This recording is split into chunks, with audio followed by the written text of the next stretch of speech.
Very good evening to you and warm welcome to the Royal Commonwealth Pool for day 2. This is session 6, so second set of finals in the Scottish National Short Course Championships for 2017.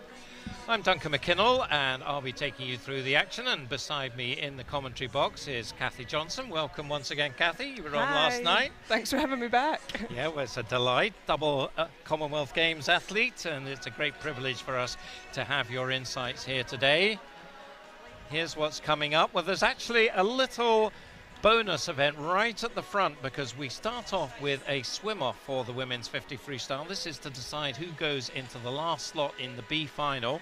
It's going to be between University of Stirling's Hannah Featherstone and from Hamilton of Dubai, Hamilton Aquatics, Maria Iorini. So they will be doing battle to see who makes that last spot in the 50 free. You see, before that 50 free, we've got men's 1500 free. We had the slower heats this morning, so this one should be where the medalists come from. And then you can see we've got a cracker men's 100 breaststroke. That will be a super one. Craig Benson against Ross Murdoch. Yeah, absolutely. Zach Aitchison as well could throw a spanner in the works against the Scots. Yeah, he should.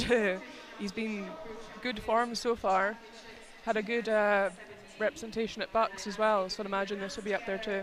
Yeah, Lizzie Simmons then in the 200 backstroke has been in great form. Unfortunately, Kathleen Dawson decided she wasn't going to swim this morning, which is a shame because it would have been lovely to see them go head to head. But Lizzie Simmons, since she came to Edinburgh, has shown really resurgence in form, hasn't she? Yeah, absolutely, and she'll still get a good race from Catherine Greenslade there in lane 5, so she'll have a bit of a competition. Yes, she will. The Welsh girl, Catherine Greenslade, is another one who's been in great form since she came up to Edinburgh. She's second season, I think, in Edinburgh for Catherine. Medical student. That's a demanding very life. demanding, yeah. Yeah, so you don't build them tough when they're swimmers here. Officials, you can see, just coming onto the pool side. So we'll be getting ready. As I said, we'll be going to the swimming just a little bit earlier than we normally would because we have that swim off. After the 200 backstroke, we go to 200 IM. We've got an interesting one here. Dan Wallace, Duncan Scott, both slated to go. Not in the centre lanes. That's Callum Laurie. But you would think it probably would be those two that would battle it out. 2 golds for Dan yesterday.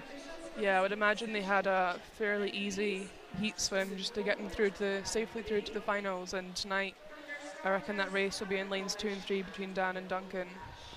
So that should be a good one. Women's 100 fly, that would be another great. Remember that 200 fly yesterday.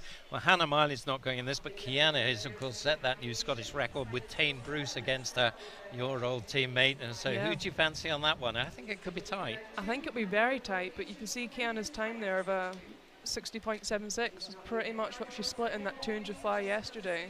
So I'd imagine she's got more to give tonight, but Tane Bruce won't let her have it all her own way. So that's is followed by 50s, 50 backstroke and 50 breaststroke, Corrie Scott. So 50 breaststroke, of course, very much your neck of the woods. 2 finals in Commonwealth Games in 50 breaststroke. So what should we expect in that women's 50 breaststroke? The 50 breast, it would probably be quite close there between Corrie, Cara and junior Katie Robertson. But Corrie Scott, bronze medalist at the Commonwealth Games in 2014. Short course isn't necessarily her favourite way to swim it, but she's very talented and very good round those walls. Could she get close to the Scottish record, do you think? I think so. I mean, the Scottish record is hers, I believe. Yes, I think you're right. Yeah, so she'll be aiming to PB. I think she's going down to the English Nationals next week, but this is obviously her kind of last short course meet of this season, so kind of all in, hoping to get that record again. And of course the junior record, 31.62, is held by Katie Robertson's sister. She took one of her records yesterday in the 100 breaststroke, so could she take the other one here? I think maybe she could. I think she might be up there for another record. After the 50s, we've got men's 200 fly, 400 free for the women. Hannah Miley will be in that one. Abby Houston as well, the swimmer from City of Sheffield. But we're ready to go now with this swim-off. So a reminder, this is Hannah Featherstone against Maria Iorini, and this is for a chance to swim again in the B final of the 50 freestyle. The time that they did, 26.72, in the heat. The reason why we're doing it this evening is that Hannah swam it in the morning, and then Maria matched that time in the afternoon when Hannah was resting. So the first chance we've had to do this swim off is right now, and they're ready to go. So away they go. It's the black cap is the Sterling girl, Hannah Featherstone, and the orange cap in lane 5 is Maria Irini. So they are the two, and you can see coming through to the turn, not too much in it. Quite a difference in age, the 18-year-old Featherstone against the 16-year-old Irini. It looks like Irini has the edge as they come in, but yes, I think it is going to be the Hamilton aquatic swimmer who gets it. Looking at the clock, 26:29 is the winning time there. So that's our first piece of action. She looks pretty pleased. She'll be back in the pool in 20 minutes or so, and well, doesn't seem too bothered by the fact she's going to have to do it twice. Yeah, 2 opportunities if you look at it that way. Yep, definitely. 26:29 was a lot faster, nearly half a second faster than she did this afternoon, so she'll be happy with that. 26:51, Hannah Featherstone also faster than she was earlier. That happens so often in swim-off. Do you have much experience in swimming swim-offs? Yeah, I actually had a swim-off. 2013, I think, was my last one, but I had held that PB for about 2 years after that. Yeah, so it's tough to... Why is it that they're so fast in a swim-off then? I think it's that adrenaline of going head-to-head with someone else. I mean, there's one winner and then one loser, but like the swim-off, it stands for a time, so it's just another opportunity to swim. So we're going through the lineup for the men's 1500 freestyle fastest heat now. Daniel Ferguson goes in 1 for West Lothian. Fraser Agnew for University of Aberdeen in 2. Marshall Illingworth of City of Glasgow in 3. John Wright, University of Aberdeen in 4. Fraser Allison of Warrender in 5. Daniel Fisher in 6 for Edinburgh University.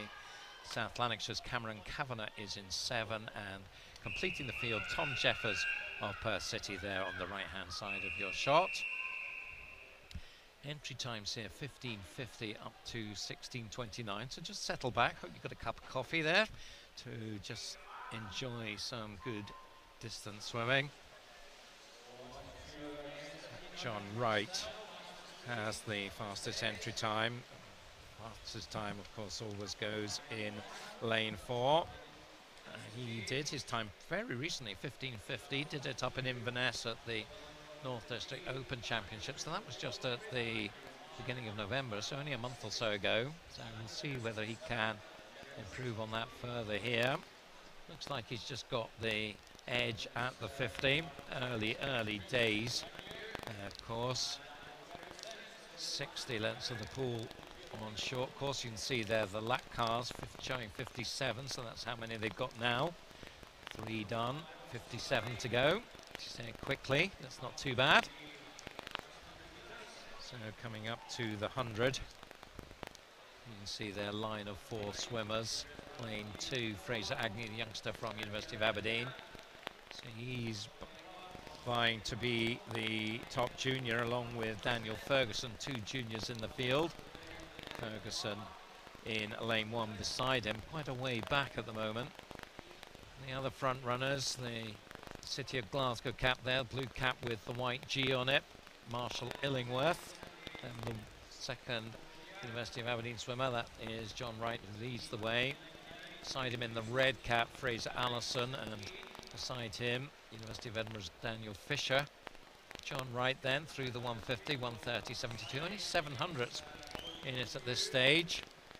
I guess, Kathy, no great experience in 1500s. Of course, women don't swim the 1500 that often, but how about 800? Neither is something that I kind of wish to do again. I think when I was younger, I swam a lot of them. I believe I was the East District record holder of 1500 when I was 12. But right. Does that record still stand? No, nowhere close to what I did.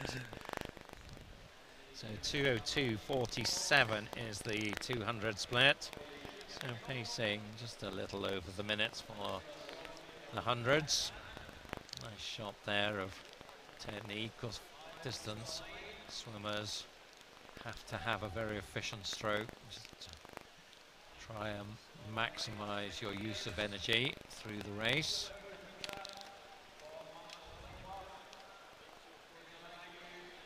And 2:34.33, so around 18 hundredths now is the advantage that John has.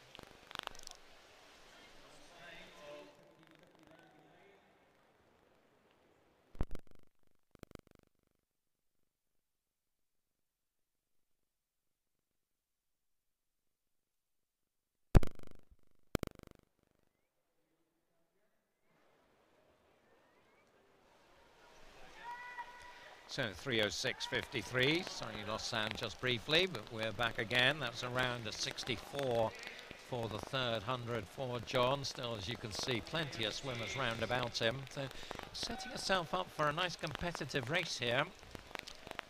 Can't beat a good competitive 1500 when they'll be very aware of what each other's doing. They might just try and test each other out, maybe put in a little spurt or to see how others are feeling. Probably also that means a few mind games will be going on at the moment. Yeah, especially when the race is this close at this stage, it's almost who's going to have that confidence to break first, lead that sprint from the first, from the front. At the moment, it looks like lane 3 and 4 perhaps just have the advantage.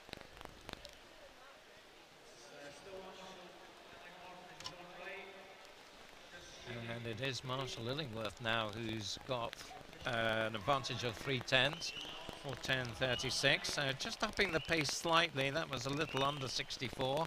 That's 63.8 for that one. So they were about 64.1. So just 3/10.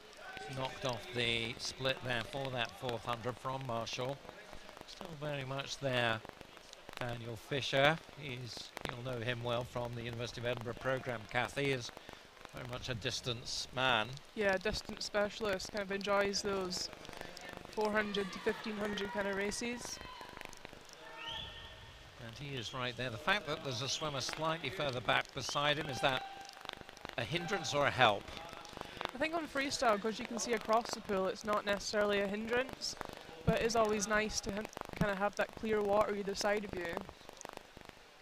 And he's got that. Yeah. You can see no one in shot in lane 7. Just saying he's a long way back. That's Cameron Kavanagh. You can see him coming into shot now, just going the other way as the swimmers come back from the 500 split. 5:14.25 was the split there, so again just under the 64, and 3 there turning very much together, and probably it was 4 actually. It's just that Daniel Fisher wasn't in that particular shot. Fraser Allison not out of it by any means, neither over on the far side there. Daniel Ferguson in the blue of West Lothian. So as I said, they are the two, well, no they're not, Fraser Agnew and Daniel Ferguson are the two juniors in this field. Just going back to what happened in the heats earlier, just give you context. Fastest this morning was Oliver O'Halloran. He did a 16:23 Derwent-side swimmer, so that's the time they've got to beat. As I say, all bar one of the swimmers here have faster entry times than that, so you would expect the top 3 to come from this. 6:17.97 at 600, so again just under 64, so very consistent pacing now. And John Wright has just gone back into the lead. I don't think who's actually in the lead at this stage is very material, really. It's about just pacing with each other and making sure nobody makes a sudden move. So who actually gets the honour of first place on the board at any particular point at this stage? But maybe there's a break coming here, Kathy, do you think, from John? Looks yeah, like I think he's kind of making his move just now. Be interesting to see what lanes 2 and 3 do there to kind of pick up the pace and stay with him, but they also look fairly controlled at this stage. So already a swimmer being lapped in lane 8. That's Tom Jefferson. He's not having a great time of it, I don't think. As we come to 700, 7:21.83. So it's not that John Wright has upped his pace. He's still very much just under the 64. So the others maybe just coming off their pace a little bit. So perhaps this is a more natural pace for John, and it was a bit forced for the others. We'll see. John's entry time about 4 seconds faster than anybody else. Interesting there in lane 5, Fraser Allison, he was a little bit back earlier on, but it looks to be coming back into contention here. Warren, the swimmer. Of course, will do a lot of his training in this pool, as will Daniel Fisher for that matter. Did you do most of your training in this pool, Kathy? Yeah, all of our long course training is obviously in this pool, and then we also have the St Leonard's facility down on Holyrood, so our kind of 25-metre short course sessions are down there. And what was the split? So It depends on which squad you're in. We've got 4 kind of main squads at Edinburgh Uni. For my kind of squad, it was like 6 and 4, so 60% long course, 40% short course. So through 800 there. So we're into the second half now. Again, very consistent pacing, just under the 64s. 8:25.77 was the split there at 800. Well, it's getting very interesting indeed now, because also moving right up there over in lane 1 is Daniel Ferguson. So he's moved up into second spot, just 500 behind John Wright now. And Fraser Allison, who we mentioned just now, he's also been moving up. So we had 3 swimmers. We've now got 3 swimmers, but 2 of them are different. Yeah. I think a lot of swimmers try and break up a 1500 into 3 500s. So you might see each 500 the kind of lead is changing depending on the tactics of the race. And looks like it's Daniel Ferguson now who's moved into the lead, 9:29.70. So the pace from leader to leader still 64s, but Daniel must have been going a bit faster than that in that last 100, because he's come from a fair way back fairly quickly. We wonder whether he'll pay for that in the latter stages. We'll see. And Fraser Allison has also moved past John Wright, it looks like. So this is turning into a very interesting race here. Fraser Allison, member of the Scottish Senior Silver Squad, who was champion at East Districts recently up in Glenrothes Pool, silver medalist long course in the national championships up in Aberdeen in the summer. So he has plenty of experience in this one, and so they could give John Wright a run for his money here. Daniel Ferguson, maybe a little bit more of a surprise. He actually improved on his entry time at the East District to the 16:08 2 weeks ago. So another one who's in good form. He was 6th in the long course national championship, so behind Fraser that time. So through 1,000 metres now, 10:33.84, and it's now Fraser Allison who has the edge. It does look like the other swimmers now coming off the pace. So 4th place is Marshall Illingworth, and he's a few metres back, and Daniel Fisher and Fraser Agnew, I think they probably are out of contention now. So at the moment it's West Lothian versus Warrender, and John Wright, who probably you'd have said was the favourite coming into this, certainly had the fastest entry time, and a time that he'd done pretty recently, has some work to do.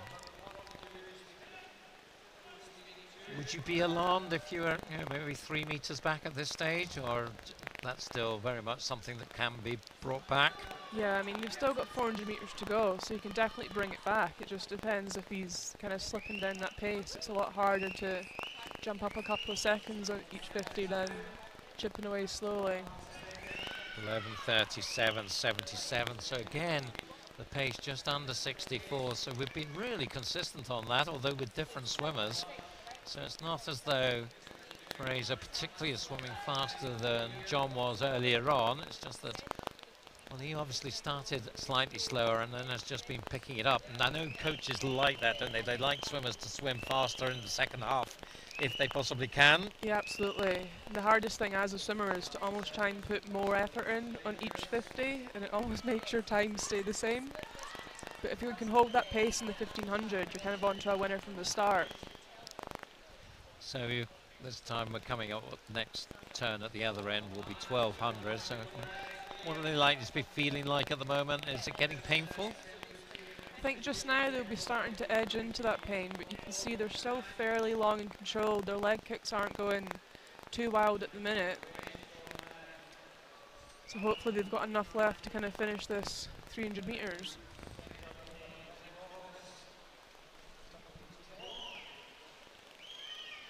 So it does look like it's going to be Fraser Allison versus Daniel Ferguson here. John Wright, as you said, it's tough just to pick it up, and I suspect at the moment that looks like a task that's too hard for John. And we are, I think, down to the two local swimmers, very local for Fraser, and Daniel comes from the Trojan Club in West Lothian, based in Whitburn. Of course, swims as part of the West Lothian team at all national competitions, where all the West Lothian clubs come together, and they train together as well, the elite swimmers. So here we go then, we're getting to the sharp end, 200 to go, 13:44.95. Again, just under 64. So if you do the maths, 13:45 add 2:08, 15:53, and then a bit for a sprint. So I think we're maybe looking at 15:50-ish. So for Fraser, 15:55, and for Daniel, 16:19. Well, Daniel, I think, would be delighted with 15:50 something. Yeah, absolutely, getting under that 16 is probably a good target for him. So we've got 150 to go now. Remember, 16:23 is the fastest time from the morning heat, so these two certainly are going to be faster than that. Lane 5, John Wright, I think is probably going to have to settle for the bronze medal here. But there's very much a race on, so we're coming up now, 100 to go. And Fraser has the edge, 14:47.93. 14:48.54. So only 6/10 between the two of them. When do they go to the legs? When do they really start to sprint here? After the 50 turn? Yeah, absolutely. They'll give it everything they've got on that last 50. You see Daniel's already put his leg kick in pretty hard there, a 6-beat kick. Waiting to see what Fraser Allison's got left in this last 50. So you think maybe that means advantage Fraser when he goes to the legs, that would maybe just pull him away from Daniel, and that looks to be what's happening. 15:18.99 plays 15:19.88 at that final 50. So it's looking like it's going to be gold to Fraser Allison, unless we can see something really dramatic from Daniel Ferguson down this final length. That's not going to happen though. Fraser Allison is bringing it in, really picking up his pace now. So this is an excellent last 50 from him, and he comes in 15:47.34. So he was sub-minute for his final 100, so that was impressive. And well, he's sort of breathing hard, but not that hard. Well done, Mr. Allison. Maybe he is breathing a bit hard. But that was a great swim, and I think he'll be pretty happy with that. As I said, 15:55.10 was his end time. And second place is Daniel Ferguson there. You can see at the top of the scoreboard there, 15:50.06. As I said, entered 16:19. So that's amazing PB. That's brilliant stuff, yes, yes. 16-year-old. So he will be the junior champion. So we'll pick up the gold as well as the silver for his efforts. Third place in was John Wright, 15:56.93. He had a bit of a scare from Marshall Illingworth at the end there. He was only a second back, 15:57.97 for him. Fraser Agnew, he'll be frustrated, I guess, just over the 16 minutes. That came in on a 16:08, so a PB, 16:00.72 for him. Daniel Fisher, I guess, will be right on his PB, on his entry time, actually, 16:07, but maybe would have hoped to be a bit higher up than that. Then we had Cameron Kavanagh just coming in, Tom Jeffers. So that's our first medals decided this evening. And just recapping, it's gold will go to Fraser Allison, silver will go to Daniel Ferguson, and bronze will go to John Wright. Thoughts on that one then? It's quite an exciting race in the end. It was, wasn't it? Yeah. Interesting that the two that finally decided it were not in contention early on. No, but that's kind of the luxury you've got on a 1500. You've got plenty of time to work out who's going to take that lead. And like I said, it's having that confidence to kind of keep your own pace going. Yeah.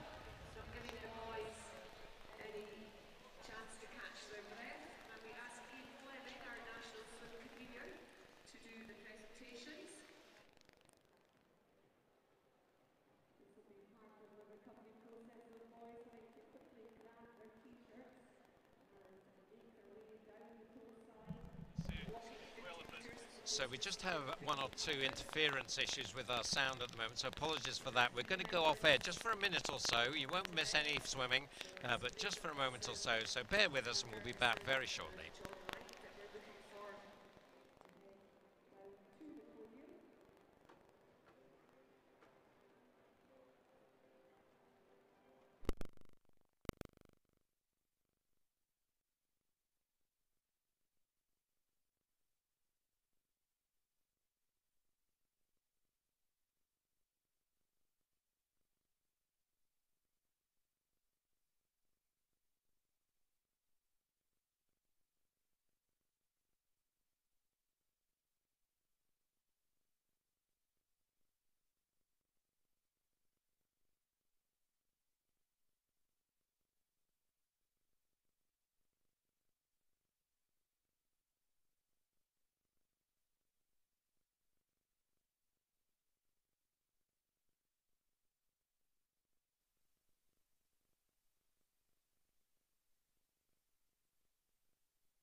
Okay, we're back with you. So you've got the pictures there for that presentation.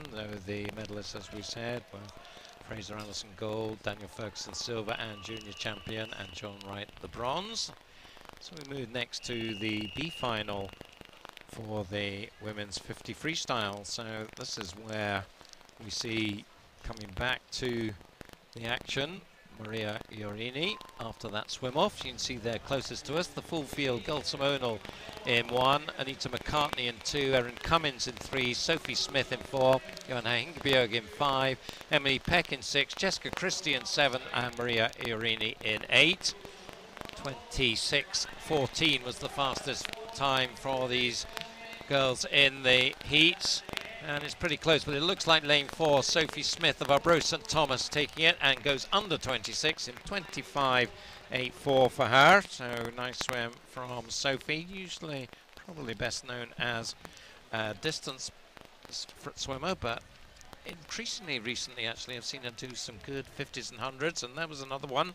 So takes the B final in 25:84. Second was Gulsamonal, 25:89, and Anita McCartney, 26:01 was third place.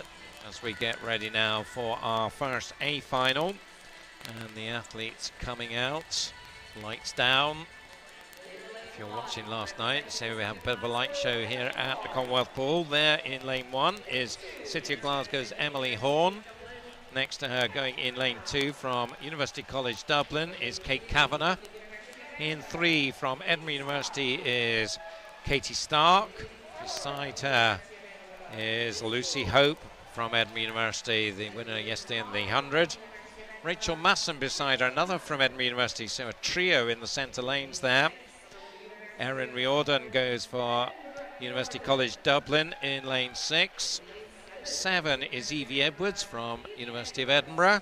It's fourth Edinburgh University swimmer. And Emma Harvey is our sole junior, and she goes for Millfield in lane 8. So representing Millfield, but she is a Scot. She represented Scotland in the Commonwealth Youth Games in the summer. So we'll see here. Scottish record, by the way, 24:06. It's probably one of the oldest records in the books. Alison Shepherd, what a great freestyle sprinter she was. So that will be a tough one to crack, but Lucy Hope has been in great form recently. We'll see how close she can get to it. Certainly you'd fancy her for this one. And she's coming up to the turn in the lead from Rachel Masson, who's come down from Aberdeenshire to join the Edinburgh University programme in the last 6 months, and she's going nicely in 5, but nobody can touch Lucy Hope here. She is a swimmer in golden form, we hope, in the Gold Coast, and she takes that very comfortably, 24.77, so nice swim from her. She was a couple of tenths faster than she was this morning, so good stuff from Lucy. Second place, Rachel Masson, 25.34, and 25.52 for Erin Riordan in third place. So that will be the 1, 2, 3. Emma Harvey, as I said, she will be the junior champion there. 8th place, 26.41 for her. So that one, I guess, probably pretty much went to the script. Yeah. Lucy Hope in fantastic form this season already. So they leave the pool. Once again, the lights have gone down. And I think that we will be going to presentations for that event. So we'll probably have a little bit of a break from swimming while they get themselves down to the presentation area and get their tops on. Presentations in an event like this, from the swimmer's perspective, are they just a pain in the neck because you want to get down to the swim down pool, or do you actually value the moment of picking up your medal? Sometimes it's nice just to have a seat just as you come out before you get those medals, but those kind of lactate in the legs, especially after the kind of 100, 200 metre events, it's awful sometimes having to walk around there. So what does that actually feel like for us non-athletes? It's almost like if you've done a heavy kind of gym session, maybe, trying to get those legs to do what your brain's saying, it doesn't really transfer down your body. It's kind of like walk along poolside, you're fine, but that tiny step up to the podium, sometimes too much. So in a way it's a bonus if you've only got the bronze, you don't have to step up so yeah, far. Absolutely. So I think they'll be ready shortly. So we've got a good crowd in, and I think we're looking at the athlete area. Hearts coach Phil Potter there on the left-hand side, because Kiana McInnes is coach. He'll be happy, I think, with what he saw last night, and be looking with great excitement, I guess, for what might happen in the 100 fly. Here come the ladies for the presentation. And it's Ian Fleming making these presentations, the chair of the swimming committee in Scottish swimming. And the bronze medal. And I'm told that that is a new Irish record for Erin Riordan, so that's brilliant stuff from her. I'll be very happy with that. That time was 25.52. Rachel Masson, the silver medalist, 25.34 for her, and the gold, Lucy Hope, 24.77. So Edinburgh University couldn't quite manage a 1, 2, 3 there, but they weren't far from it. 1, 2, and 4. And junior champion Emma Harvey, her time 26.41 for the Millfield School athlete. She managed to make it up onto that top podium okay, so maybe when you're young and fit, 16-year-old, it's easier. We go to men's 100 breaststroke next.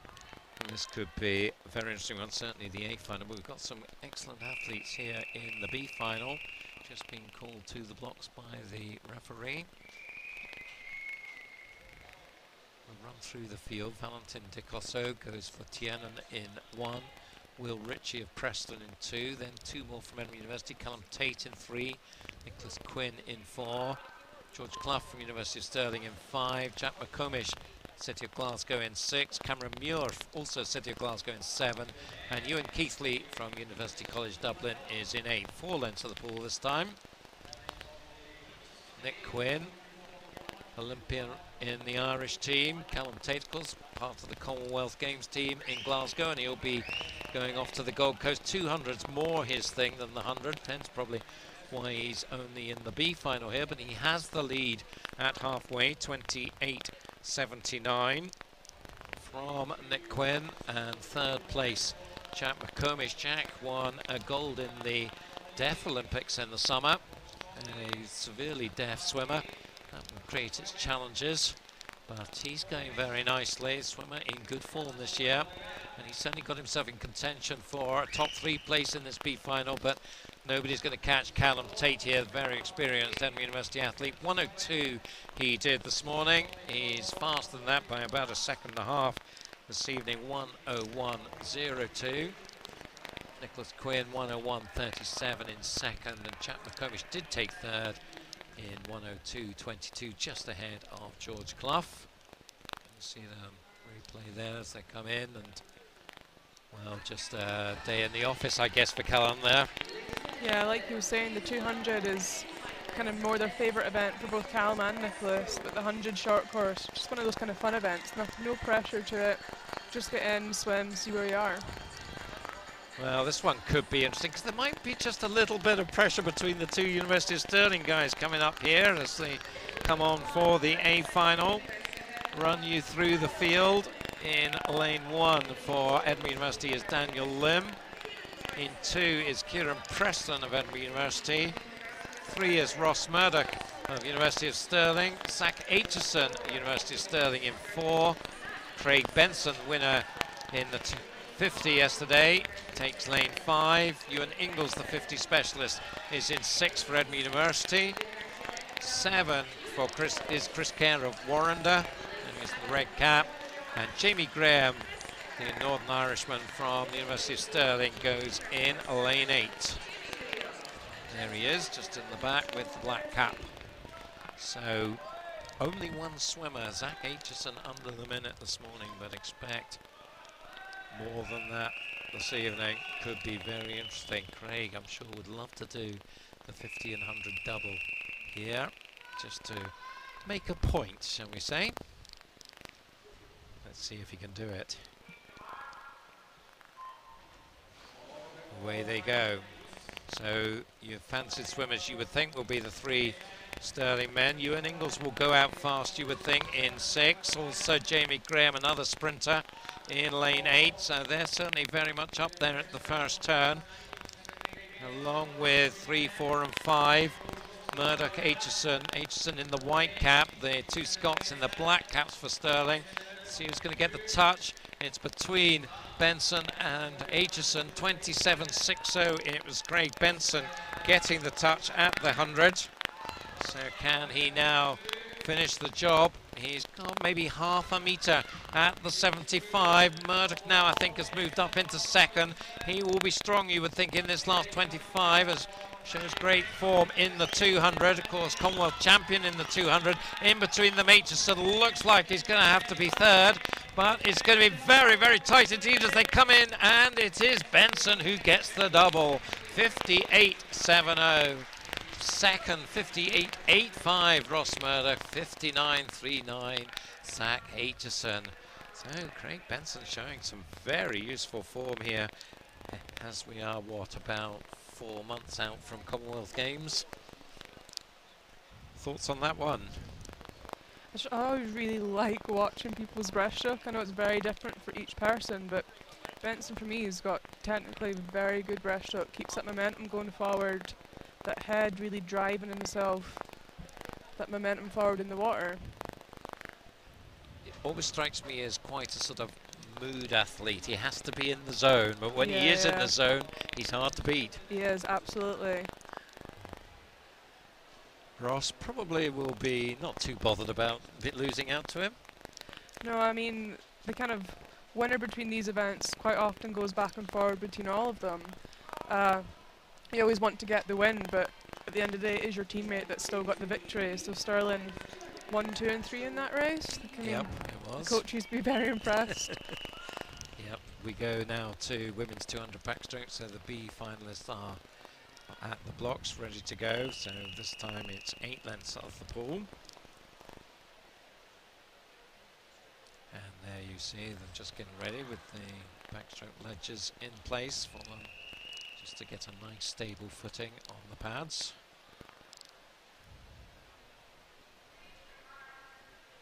So away they go. I'll run through the field for you. Emma Scully goes for City of Glasgow in 1. Kelly Turner of Carnegie in 2. Greta Agnew of Hamilton Aquatics in 3. Orla Adams, University of Aberdeen in 4. Katie Shanahan of City of Glasgow in 5. Hannah Featherstone, University of Stirling in 6. Danielle Rayner of Stirling Swim in 7. And Caitlin Duffy of South Ayrshire is in 8. Times this morning, 2:15, 8:09 up to 2:19. First turn, it's Greta Agnew, 31.24 for her. So she's in lane 3 there, also going 1C in lane 6. Hannah Featherstone does have that swim off early on. That was probably quite a nice little warm-up for a 200 backstroke for her. Nice chance to get a feel for the competition pool before she goes in this one.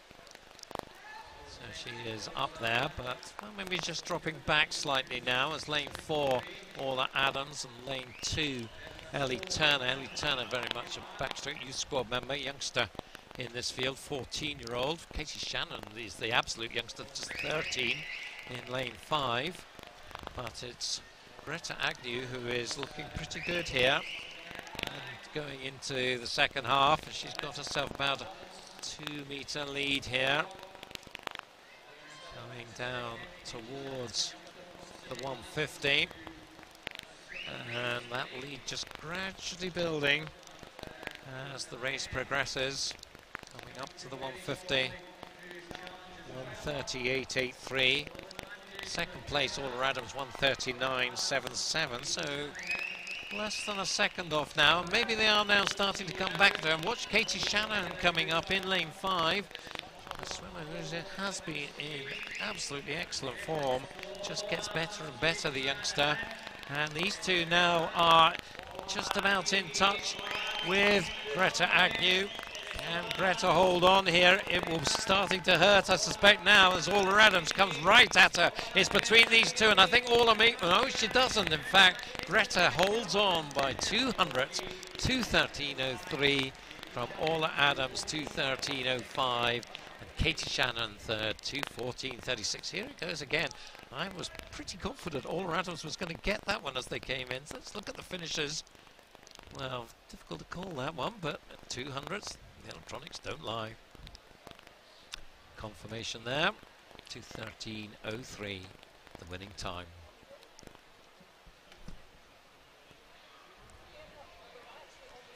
So some nice swims from the Hamilton Aquatic swimmer. It's got Dubai based. And we have a relatively small team, but very talented team come across to Edinburgh from Dubai.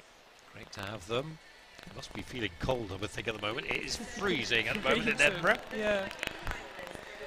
From Dubai or Edinburgh in December, which would you rather? It's a tough one. Very tough. Tough decisions. 200 back then. A final is next up, and going in lane 1 for Warren will be Jessica Damon. In 2, Alice Alcaraz from the University of Aberdeen. In 3, Isabel Jones from Millfield. In lane 4, Elizabeth Simmons going for the University of Aberdeen, and she is at the back, just getting herself ready. Next to her, Catherine Greenslade. We talked about the contest those two might have. Edinburgh University as well, Catherine. Beside her, Emily Grant from the University of Stirling. Hannah Shields, the 15-year-old from Mulgai and Best End, is in lane 7. And another 15-year-old, Serena Iguaram, goes in lane 8 for City of Glasgow. So they are the athletes, but you'd think it would be the vastly experienced Simmons and the very talented up-and-comer Greenslade, British University short course champion last month, so don't discount her, whatever you do. This could be a very good one. So ready to go. Officials just check that the top of the feet are above the water level, and then they go. So great technique off the wall there from Simmons, and that's given her the early lead. So important, I guess, that push off from the wall. Yeah, absolutely. You get a lot from that underwater phase, so if you can kind of keep your breath in check, hold your breath for 10-12 meters, you can really pick up some distance. Leslie Simmons is the British record holder in this one, 2:00.83, quite an old time that she did, but I wonder if she could get close to that here. Is already selected for the English team at the Commonwealth Games, really coming back into international contention, having missed out on Rio and the World Championship. So really a move to Edinburgh has seemed to have done the trick for her, Lizzie. Yeah, I think she's kind of refound her love for the sport, and her training with Shannon Rollison just now, she's just really enjoying herself. And that's what you want. 1:00.33, so pacing just over 31. So that 2:00.83 British record, I think, is unlikely to get touched here. Greenslade, not too far behind there. You can see there, just coming up. Maybe she can mount an attack in the second half here. Certainly Simmons had the big lead, and it's still a pretty big lead, a full body length advantage for her as they come up towards the 150. Well, Greenslade maybe just slightly nibbling away at it here. 1:31.89, plays 1:33.19, so still about 1.3 is the gap, and that's a lot to make up. And, well, Lizzie Simmons doesn't look as if she's in the mood to give any quarter here to Catherine. So turning there for the final time. Look at that, off the wall there, about 12-13 meters. So great technique through the turn. She's always been a fantastic technician, and she is going to take this, but there's a good swim from Greenslade as well. So the 1-2 goes to Edinburgh University. Just waiting for the time to come up on the board. Just seems a little bit slow coming up here. We'll get that shortly. I think it's around the 2:03 mark, 2:03.65. It is, so she'll be well happy with that, I think. She came into the meet on a 2:06, so did a 2:04 at the English short course last year, so faster than that, a second faster than that tonight. 2:04.75, that was faster for Catherine than she did at Buck, so she'll be pleased with that. And third place is Isabel Jones, 2:12.63. They haven't scrolled the board, which suggests that maybe they haven't called that as an official result yet. So we will just wait and see whether that is confirmed. Certainly looks the way of it. 2:12.63 Isabel Jones's time, and that has now been scrolled, so I think we can confidently say that that is the official result. Just checking up on the juniors there, and Ellis Shields was fourth place, 2:13.69, so she will be the junior champion. Meanwhile, we go to presentations, and we go to the 100 breaststroke first of all. So here they come to the podium. It's the president of the Scottish Amateur Swimming Association, Margaret Somerville, making the presentations. Bronze medal goes to University of Stirling, Zach Aitchison. And the silver also from University of Stirling, Ross Murdoch. His time 58.85, Zach's 59.39. And the gold medalist completing a hat trick for the University of Stirling, Craig Benson, 58.70. Around about a second away from Michael Jimison's Scottish record. That'd be a tough one to crack. Junior champion there is John Keane from West Lothian. Congratulations to him as well. Maybe the future of Scottish breaststroke swimming. A hard act to follow, though, with all these brilliant breaststrokers that we've had. You think through the years and currently. Well, let's hope we keep them coming. 200 backstroke now. Presentation. So they don't get too long to get themselves down to the podium area. Looks like we've maybe only got two of them at the moment. Oh, here we come. two, well, one more. Should have four. He's got three. Isabel Jones in the green cap of Millfield, bronze medalist. At time 2:12.63. Silver medalist Catherine Greenslade. Be a big week for her next week. I think going for Welsh selection for the Commonwealth Games. So we wish her all the best with that. I'm pretty sure she'll be on the Welsh team. I would have thought so. She's had a very good season as well so far. And Elizabeth Simmons there, she's certainly on the English team. And well, she looks in good shape, doesn't she? And what a great swim that was, 2:03.65. Scottish national champion is Isabel Jones. She's their top Scot. Plus Lizzie English and Catherine Welsh. And the junior champion Ellis Shields from Mulgai and Best End.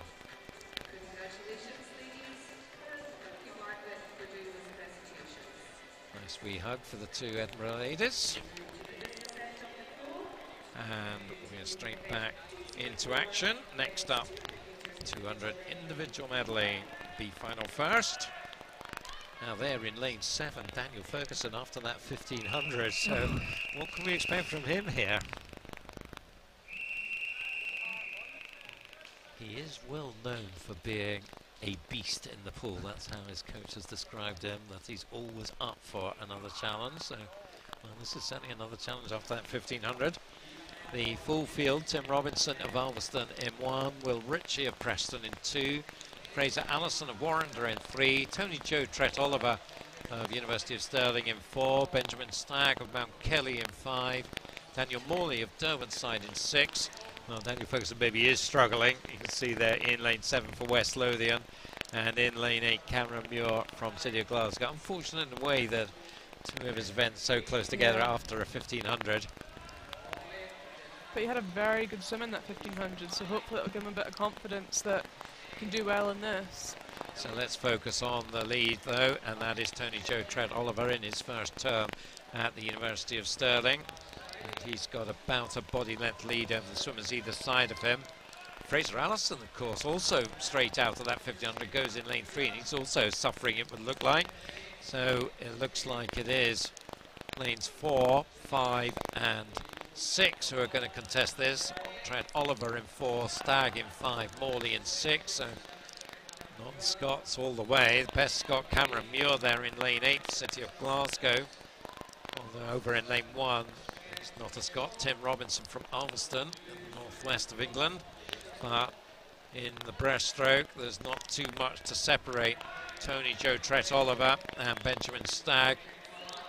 University of Stirling and Mount Kelly. Tony Joe was from Mount Kelly up until the summer, so these two will know each other well, you would think. Mount Kelly College, a great hotbed of swimming in the southwest. 1:33.94 with 50 to go. And well, that turn into the freestyle looks to have given this race to Tony Joe. He's now body length up as they turn for the final time. And I don't think Benjamin will be able to deal with that. Third place, a three-way contest going on. Lanes 2, 6 and 8. Ritchie, Morley and Muir, but it's Trent Oliver who takes it at a time of 2:02.93, so he improves by about 1.8 on his heat swim. Second is Benjamin Stagg, 2:04.75, and third, Daniel Morley, 2:06.14. Russell 2:10 from a 2:07 this morning, and Daniel Ferguson 2:17 from a 2:08. But Daniel Ferguson still will pick up another medal because he will be the junior champion, the only junior in these A and B finals, so not all bad. And I think he'll have just said to himself, let's just get through this. Yeah. Hopefully he's not swimming anything else tonight and he gets to rest now. Well, we'll see whether he's got anything else. Hopefully he's got a fair break. Yeah. So we come to the A final now, and going in lane 1 is Kieran Preston from Edinburgh University. In 2 is Dan Wallace from Edinburgh University. 3 is Duncan Scott from University of Stirling. I'm just wanting to see, is he there? I'm not sure he is he? We'll see. We'll confirm Yeah, I that. think Callum he's Laurie. at the back there. Okay, good. Lane 4, Callum Laurie from University of Stirling. Andrew Moore, University College Dublin, is in 5. George Clough from the University of Stirling is in 6. Ryan Retson of First in 7. And Thomas Tsipanis, Edinburgh University, is in 8. So that is your lineup here. Fastest qualified Callum Laurie, a very good IMR and a real up-and-comer, 19-year-old.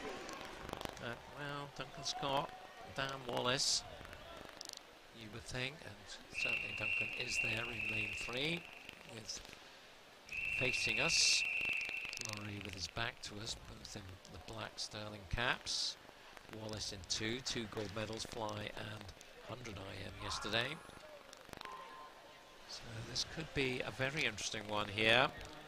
2:00:17 was Callum Laurie's time, so nobody got under the 2 minutes this morning. We certainly expect swimmers to do that this time round. Good start from Scott, very fine fly swimmer, well, pretty good in everything really. Yeah, all around good guy. And he is going to lead them through the 50, 24:76 for him. Second place was Andrew Moore, 25:09, with Wallace third, 25:49, into the backstroke. And Scott, well, 2-3 meters up now. Is anybody going to get close to him? Here, Wallace battling for second with Moore. Wallace might come back at him a bit in the breaststroke, we'll see. So he come up through halfway. The split 53.61 for Scott as they go into breaststroke. And it does look like Wallace has moved clear in second, now ahead of Moore. And he is doing his best to chase down Scott, and he is making some progress on that. Halfway through the breaststroke, he's got it to under a body length now. And this is probably his chance, because once Duncan Scott gets to freestyle, you would think there'll be no holding him back. And so Wallace really needs to make the most of this, and he's certainly doing that. He's just about on terms, coming to the 150. 127.98 plays 128.15 as they go into the freestyle. Certainly as the British champion and British record holder on 100 free, you would think this will be where Duncan just gets the job done. Out of the turn. I suspect not going probably full tilt here, but we'll be wanting to do enough just to stay ahead of Dan Wallace here. He's got his record 153.77. That's not touched here. 155.85 for Scott. 156.18 for Wallace. Duncan Scott off to European short course very shortly, so he'll be very much guiding his progress over this winter period to that. It's a very good race in the end there. Wallace picked that right up on the breaststroke, made that freestyle difficult for Scott to stay in front. Yeah, Dan Wallace then picking up the silver, 156.18, and it's Callum Laurie in the bronze, the three of them under the 2 minutes. 159 for Callum. And you can see they're just coming up on the scoreboard there. It's his sister in this next heat, Kirsten Laurie, will be in lane 3 in the B final of the women's 100 butterfly. There you see ladies ready to go. We'll run through the field for you. Camille Bouden goes in 1 for Vlaams, the Flemish team. Lucy Grieve of South Ayrshire is in 2. Kirsten Laurie of First in 3. Another Vlaams swimmer, Ankie Gerums, in 4. Vera Stown Hansen from Hovenstaden in Denmark is in 5.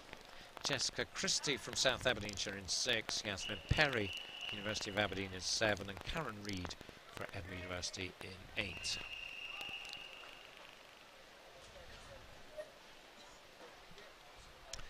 .102s and 103s the times for these athletes in the heats.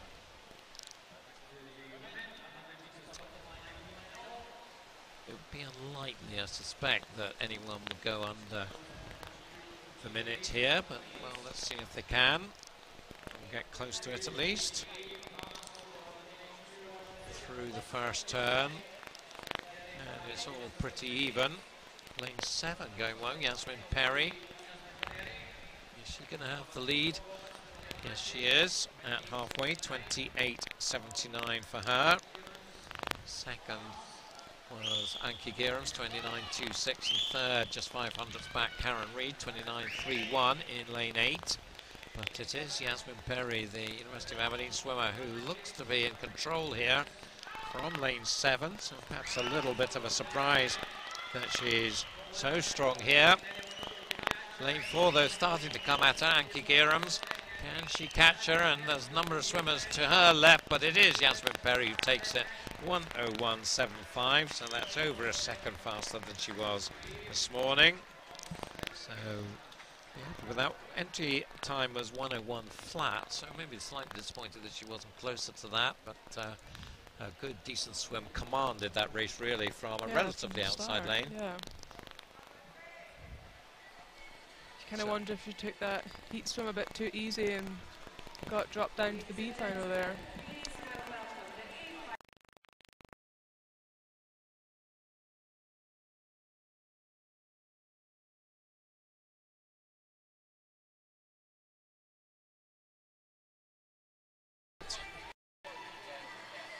To the blocks. They're in lane 1. Well, can we see lane 1? And to the left-hand side, it's Emily Horn from City of Glasgow. She's just at the back there. Lane 2, quick return to the pool for Isabel Jones after that bronze. 3, Anna Fleming from City of Glasgow. 4 is Tane Bruce from Edinburgh University, doing the re-jumping. 5, Kiana McInnes from Heart of Midlothian, from that 200 flying yesterday, Scottish record holder. 6, Jane Roberts of Kilkenny. 7 is Emma Harvey of Milfield, already a junior champion this evening. And 8, Tara Hayworth from Edinburgh University. In her first term at Edinburgh. Tara up from Lincoln. Scott, though, been part of the Scottish performance programme for a while. But this should be a Bruce versus McInnes battle. Anna Fleming might be just in fairly close as well. We'll see. Of course, the fantastic form from Kiana yesterday, but 200 probably is more her event, and Tane probably stronger at the 100, so well, very tough to call this one. What's your tip, Kathy? I think we'll see Tane here going out quite fast, playing to her strengths on that kind of easy speed, and then it'll be up to Kiana to catch her down that second 50. Also going well over in lane 1, a good sprinter, Emily Horn, so she is right up there as well.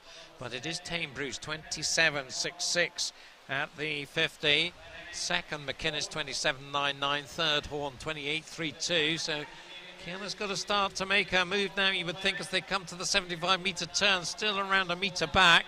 So coming down the final length, it looks like it's Bruce then who's got this one. I don't think Kiana McInnes is going to be able to catch her, although she's starting to eat into the gap, but Tane Bruce has too much in hand. She's going to take this in 58.73, just 4/10 away from the Scottish record. So good workout for Tane there. Not sure what that expression means. Looked fairly, well, I'm not overly impressed with that.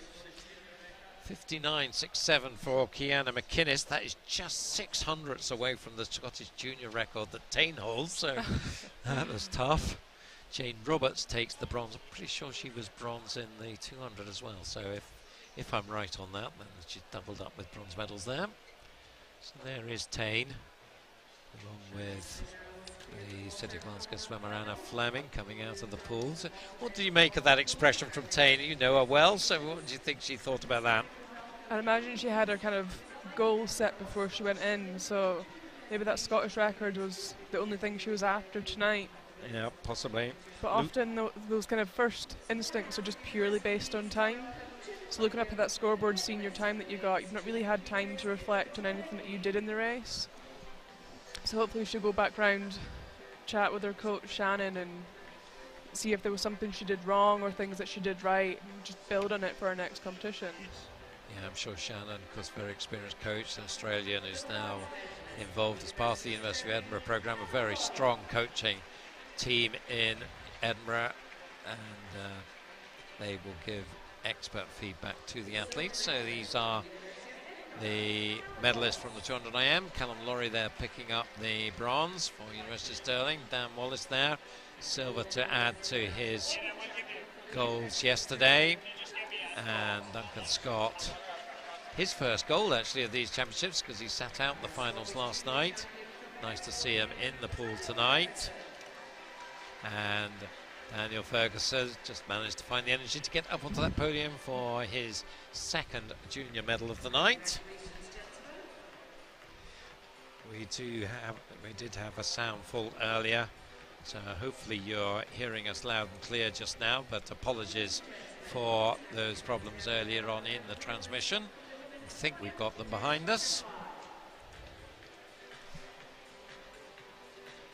So the next presentation is the Women's 100 Butterfly. I guess the good thing about having the presentations quickly is that you do get them over and done with, and you then can get back to swim down and maybe chat with your coach. Yeah, absolutely. The only thing I hated about having them so close is having to put my t-shirt on my wet suit. Bronze medalist then Jane Roberts of Kilkenny. There is Kiana McInnes just missing that Scottish junior record. Doesn't have much time left as a junior. I'm not sure whether she'll get another opportunity. And Tame Bruce looking a little happier now. A nice smile there as she picked up her gold. That's her first gold. Unfortunately, she was DQ'd yesterday in the 200. Be disappointed with that, no doubt, but no problems today. Kiana McInnes getting the junior medal, of course, as well. So having an excellent meet, as she so often does. We're into sprint mode now. 50 back for the men, followed by 50 breast for the women. So the B final lined up for the men.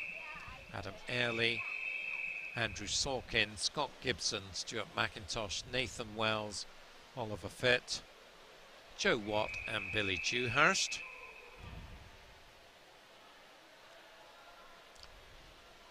26s was the order of the day in the heats. So can we go to 25s maybe? That would be nice. Great start in lane 4 there. Stuart McIntosh, 24-year-old, so probably the most experienced swimmer in the field. The Dolphins have a resurgent team of men in the early 20s. Really showing some strength there in the northeast. And it looks like Stuart McIntosh is going to do it, although Oliver Fitt almost got it from him. 25.44 for Stuart McIntosh, 25.62, so my wish was granted. 3 swimmers getting into the 25s. Scott Gibson as well, 25.83 in 3rd place. So some good stuff there, and some good pace there, Stuart.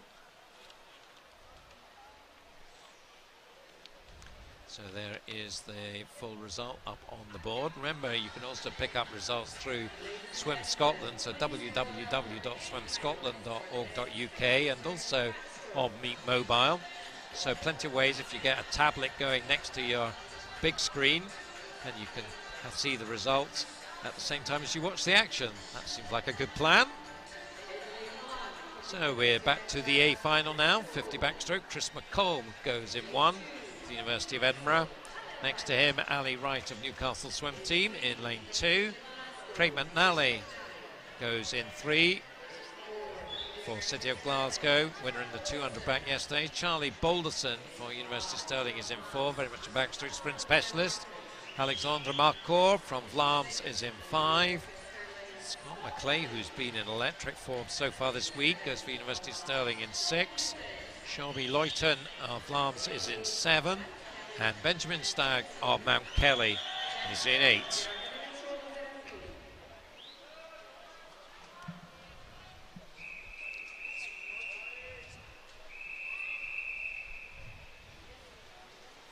So Balderson 25.22, the fastest time in the heats. He's been part of the Stirling programme for a while. Experienced swimmer. Another one who might be fancying a chance to qualify for the English Commonwealth Games team. So again, if he's going for that, we'll wish him luck next weekend down in Sheffield. Well, it's a line-to-line swimmers at the turn.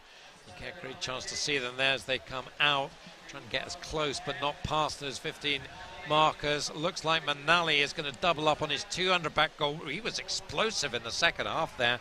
24.86. Excellent time from him. Second, Shelby Luyton, the Vlam swimmer, gets onto the podium.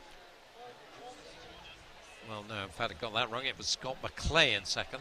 Apologies, by 100th from Balderson, with Marco only another 100th back. 25.31, 25.32, 25.33. Second, third and fourth, but that was a strong swim from McNally, particularly off the turn and down turn, the second length. Very good. He's very good 200 backstroke swimmer, so those turns are kind of his speciality, to get that underwater phase. Yeah, excellent stuff there. So fast and furious there, and more of the same here with the women's 50 breaststroke. B final up first. So they all are ready to go. Katie Goodburn forced her way into this B final from this afternoon's heat. That was a good effort from her. It was Archie's sister. Anya Reid in 2, Ellie Riley in 3, Jasmine Smith from South Mainland in Shetland in 4, Ailsa McDonald in 5, Grace Gibman in 6, Shannon Patterson in 7, Zoe McDonald in 8. 33s to very low 34s, the times in the heats. Again, not too much to choose between them through the turn. Coming out. Lane 3's up there, Ellie Riley. Lane 5, Ailsa McDonald. I think it might be between these two. The half swimmer, Ellie Riley, as a swimmer, has shown huge improvements, but she was touched out by Ailsa McDonald, the Scot from Northampton, and takes it in 32.88. Second was Ellie Riley, 32.99, and third, Jasmine Smith, 33.30. So 50 breaststroke, very much your thing, Kathy. What is the secret to success in 50 breast? It's almost finding that perfect balance between stroking too fast and not catching water. So there's a very fine line between kind of slipping the water if you've got your stroke rate too high, and having it high enough that you can really power yourself through the water. And that's something Corey's very good at. Very high stroke rate, but manages to catch water as she goes.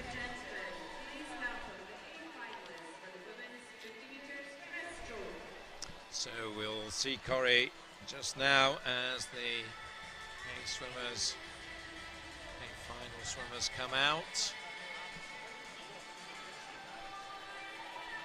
Eve Thompson is the swimmer going in lane 1 for University of Stirling. Mia McAllister from Orkney in lane 2, so we have the Shetlander in the B final, and Orcadian in the A. Katie Robertson of South Ayrshire is in 3, with the blue cap from South Ayrshire. 4 is Corey Scott, we were talking about there, just giving herself a good splashing. 5, Cara Hanlon, her teammate from the University of Edinburgh. She is. 6, Orla Adams from University of Aberdeen. 7 is Lucy Ross. See her come in, that is Orla Adams that you're looking at there. The white cap. There is Lucy Ross in the blue of South Lanarkshire. And in lane 8 from Hamilton Aquatics is Anna Morgan. She's a Scot, so we'll be very interested to see how she goes. So 3 juniors, Katie Robertson, Lucy Ross, Anna Morgan. But very much the favourite, you would think, Corey Scott, the Scottish record holder, 30.71. So keep an eye on that as well.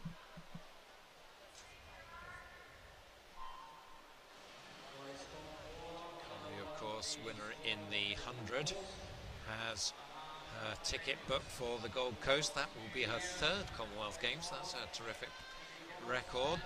And she just has the lead at the turn, but not by that much, from Robertson in 3 and Hanlon in 5.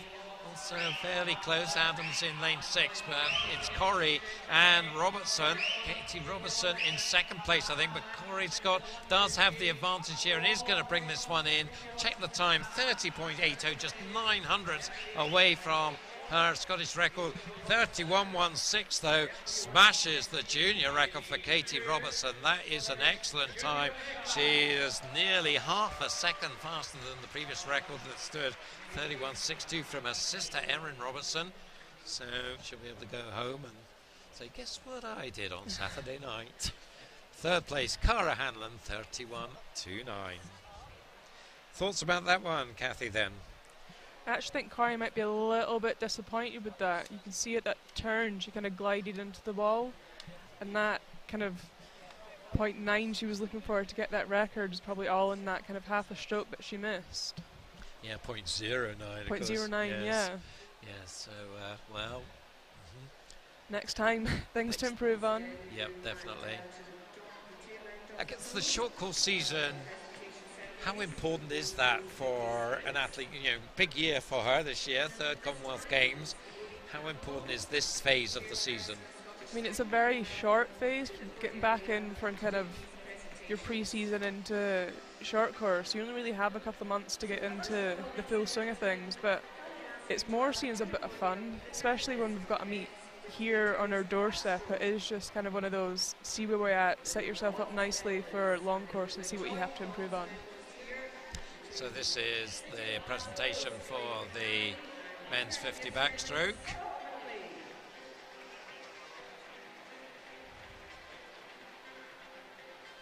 Not quite sure what's going on. Seems to be a distinct lack of medals around here. So a bit of a delay. We're looking for Charlie Balderson to get a bronze medal. Nobody seems to be very keen to give it to him. It's Maureen Campbell, the chair of Scottish Swimming, now comes up and does the business. So well done, Charlie. You had to wait for it, but you got it in the end. Scott McClay. There's another good swim from him. Very much an exciting talent for the future. He absolutely rocked in the Commonwealth Youth Games and top athlete across all sports for Scotland in that one, so that was brilliant. And Craig McNally, as you said, that turn and second 25 was electric from Craig. And Mark Ford, the junior champion from City of Glasgow, so nice to see two from the City of Glasgow sharing the top of the podium there, the present and the future. Craig, of course, has been around for a good while as well. Yeah, very experienced. His third Commonwealth Games, I think. Yep. Yes. Third Commonwealth Games. So a great effort for him as well to have that longevity. Hard to do, I think. Not that I would know. So we go away. Well, no, we don't. We stick with the podium and 50 breaststroke. Bronze medalist there, Cara Hanlon from University of Edinburgh. Oh, what a swim that was from Katie Robertson, smashing that junior record. Excellent stuff from her. 31.16 is the new mark. Not that far away from the senior record, so Corey might just have to sharpen up that senior record to keep Katie at bay. Yeah, absolutely. Katie's very good swimmer. Really coming through and kind of pushing into those senior medals as well. So junior medal goes to Katie. Of course, very tall, rangy athlete, Katie Robertson. Is that good for a sprinter? I guess it is. Yeah, I think the kind of average height of a female international breaststroker is about 5'10", so she's quite up there on the height. Yeah. So that bodes well as well. Yeah, absolutely. Guess who's in lane one in this B final, Kathy? Oh, no way. Daniel Ferguson. 200 fly. 200 fly. He has had a fantastic night. The line up then, Daniel Ferguson, his third swim. Wow, 1500 free, followed by 200 IM, followed by 200 fly. Craig Greenock goes in 2 for North Lanarkshire. James Black in 3 for City of Glasgow. His teammate John Campsey in 4, the fly specialist. So probably more of a sprinter than a 200 man. Jonah Walsh in 5 for Warrender. Gianni Napolitano for North Lanarkshire in 6. Duncan McKinney of City of Glasgow in 7. And William Murden, University of Stirling in 8. And Sean Campsey, probably a bit of a surprise to see him in the B final, not the A. Probably a little bit of sleep on the job perhaps this morning. But well, it's a second swim and he'll be looking to make the most of it. 1:58 is the time he's entered on, 1:58.90. So we'll see whether he can go there or thereabouts here. So Certainly looking like he's going to completely dominate this race. Race for second, lane 3, James Black. As we focus on Campsey, goes through halfway in 56.72.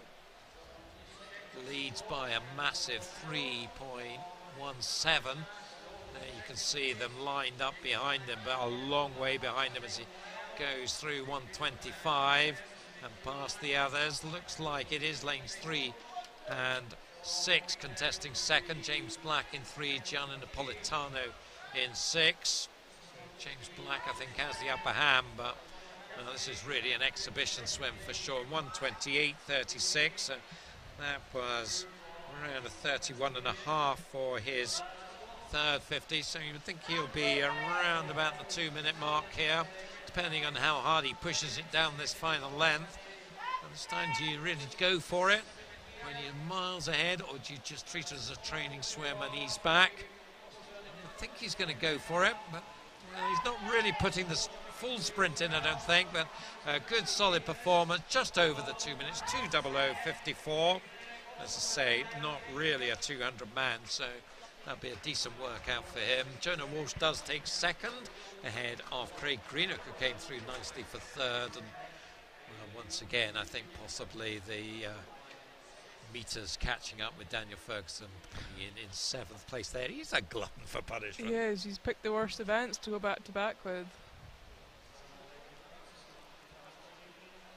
Well, it was presumably done with full coach consultation, so maybe just trying it out, see what does it do to the body, and yeah, it'll have learned quite a lot. Limits. Maybe learned quite a lot from that. We also had a battle for the junior medal there, and that goes to Craig Greenock, the North Lanarkshire swimmer. 2:05.96 for him, so a nice junior medal for him to take west along the M8. Jonah Walsh was second, as I said, 2:05.62 behind Camps's 2:00.54.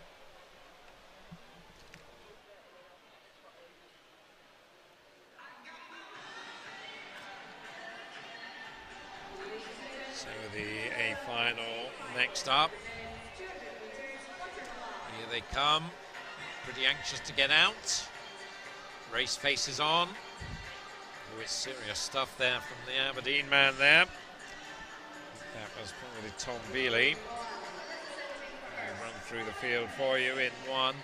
Representing first the Falkirk-based team, Ryan Ratson. Second is Zach Logue, the Scot from City of Sunderland. 3 is Ryan Brown from City of Glasgow. In 4, Callum Reid from the University of Edinburgh. 5, Tom Bealey, University of Aberdeen. 6 is Felix Gifford from the University of Stirling, so all 3 university teams represented in the centre lanes. 7, Jake Harvey from Penrith. And in lane 8 is Mark Elric from the City of Glasgow. There's another one who came through to an A final from the afternoon heats. 1:59, Callum Reid was the fastest this morning. Tom Bealey was a second or so behind him. I think it'll be between these two. Ryan Brown, though, I think will also be a serious contender in lane 3. And off they go. The 2 centre lanes do have the early advantage from the dive. Reid in 4, Bealey in 5. Callum Reid, a recent move across from Warrender to the University of Edinburgh, so it'll be interesting to see how that affects his development over the next season or so. Now Ryan Brown is getting into his stride in lane 3, and he has the lead. 26.55 for him from 26.70 Bealey, 26.96 Reid.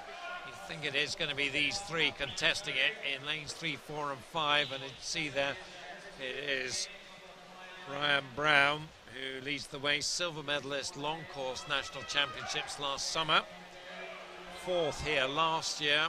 Can he convert that into the top of the podium this year? Well, so far so good at halfway. 56.29 for him, so pacing just under 30 seconds for his second 50.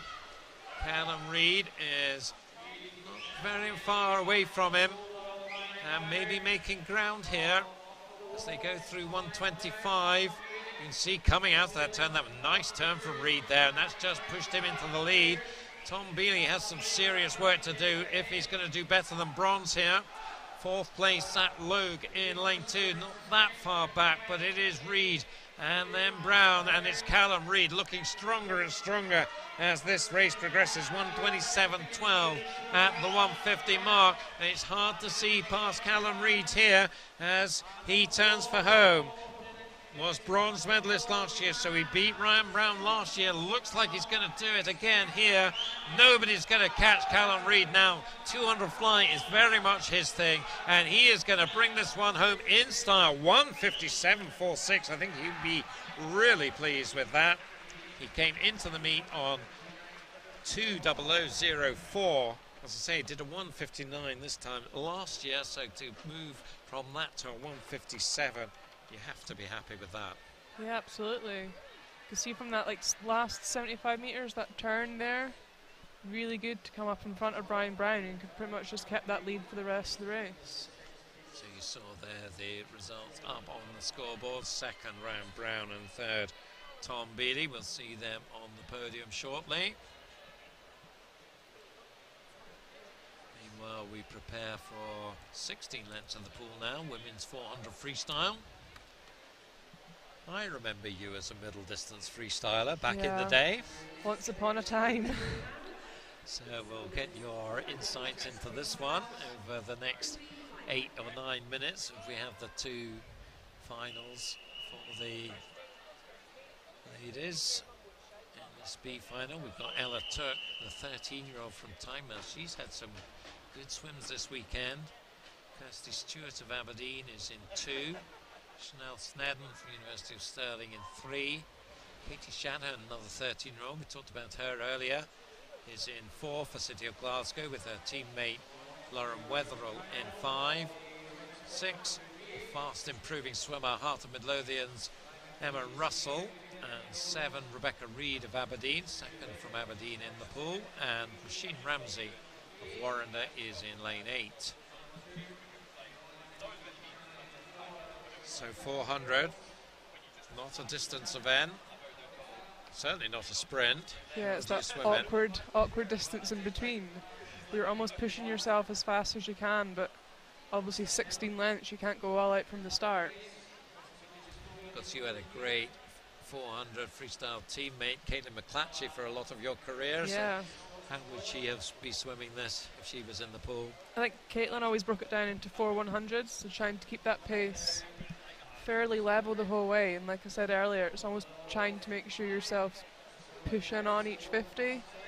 9 times out of 10 it means that your 50 paces are staying the same, like split wise, but the effort you have to put in increasing each time. So similar-ish to the 800 then, but I guess how much energy you put into and the pace that you try and maintain is different. Absolutely. So it's a lane 3, lane 4 contest at the moment. Snedden in 3, Shanahan in 4. Coming up to the 150. The 100 split was 102.28. 134.75, just 200s in it. Katie Shanahan just getting the touch that time. And well, the 13-year-old looking very good here. She's just a phenomenal youngster. 4:19.80 she came into this meeting, so 4:23 was her heat time. She'll be wanting to go under 4:20 here. Chanel Snedden, a much more experienced athlete, the 18-year-old, and her, I'm trying to remember whether it's her first season or second season at Stirling. I think it might be her first, but I don't. Yeah, I think it is her first. If I'm wrong, then you don't need to tweet in. 2:07:30. At least not on that. Do tweet in on lots of other things. Hashtag. I'm trying to remember what the hashtag is. Scott SC NSC 17, I think. Yeah. Scott NSC 17. So use that hashtag and give us your thoughts. There it is. Thank you to our producer. Hashtag Scott NSC 17. Have your say. 2:39.97 then. Shanahan now up by half a second at the 2:50 mark. So it's very much a race between these two now, and a meter between them. Does it bother you if, as an experienced athlete, when a youngster comes along and tries to take it to you, or you feel a bit insulted by their It is cheek? always a bit worrying because you've got no fear. Yeah. But it's nice to have kind of fresh blood coming through, keeping you on your toes. 3:13.27, Katie Shanahan split now up by 7/10, so picked up another 2/10 in that 50. So 75 to go at this turn. It's very much still a race on. I think the Chanel maybe just getting a little bit back now. Third place is lane 7, it looks like. Rebecca Reid of Aberdeen, continuing some more good swims. She's had some good swims this weekend, but you see there's very little in it now with 50 to go. They turn just 200ths apart. 3:46.60 for Shanahan, 3:46.62 for Snedden. Put up your money, place your bets here as we come into the final 25. And you can't separate them as they come out of that turn. Maybe Chanel Snedden just edging into the lead, but Katie Shanahan, as you say, will have no fear, and she'll fancy this one as they come into the last couple of metres. Who gets the touch? It is Chanel Snedden by 3/10 in the end, 4:17.63 against 4:17.93, where we said they'd want to get under 4:20. They both did that comfortably. Over 2 seconds clear. Here you see them coming in there. Nice shot there. That hammer angle, you just see the advantage that Chanel had. Straight away looking up at the scoreboard. Now, not giving anything away as to what they thought when they saw what they saw. That's what they saw. Yeah. Snedden 4:17.63, Shanahan 4:17.93, and Rebecca Reid third, 4:22.09. Good race though. Very good race. But the honour's going to Chanel Snedden, so she'll feel right. Just for the moment, the youngster is in her place behind me. How long that will last, though, is another question, as we focus now on the A final. Now, this is a fairly unusual thing. We're well through the evening's finals, and it's a first appearance for Hannah Miley. Normally, she's in and out of the pool like a yo-yo. Not tonight. So, change in tactics for her. But you'll see her coming out with the other athletes. And as we run through the field, we'll see Alice Alcaraz from University of Aberdeen. Over on the far side. Second lane, Dundee City Aquatics, Iona McLeod, Monique Olivier, the Luxembourgeois from Edinburgh University. In 4 is Hannah Miley, the Scottish record holder from University of Aberdeen. 5 is Abby Houston from City of Sheffield. 6, Sophie Smith from Arbroath St Thomas, junior swimmer. 7, Tara Hayworth from Edinburgh University. And in 8, Jessica Thompson from University of Aberdeen. So 3 from Aberdeen, 1 from Sheffield, 2 from Edinburgh, 1 from Arbroath, 1 from Dundee. The A final of the 400 free. And Miley with the fastest time from the heat, 4:13. Expect her to be a lot faster than that tonight. Can anyone go with her?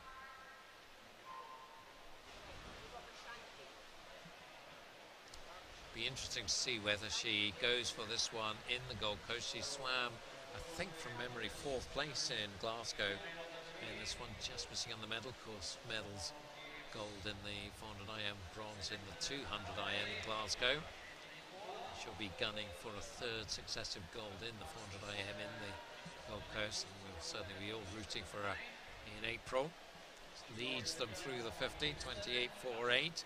Against Houston's 28.71 and Olivier 28.89. Also up there in lane 6, Sophie Smith 29.02 for her.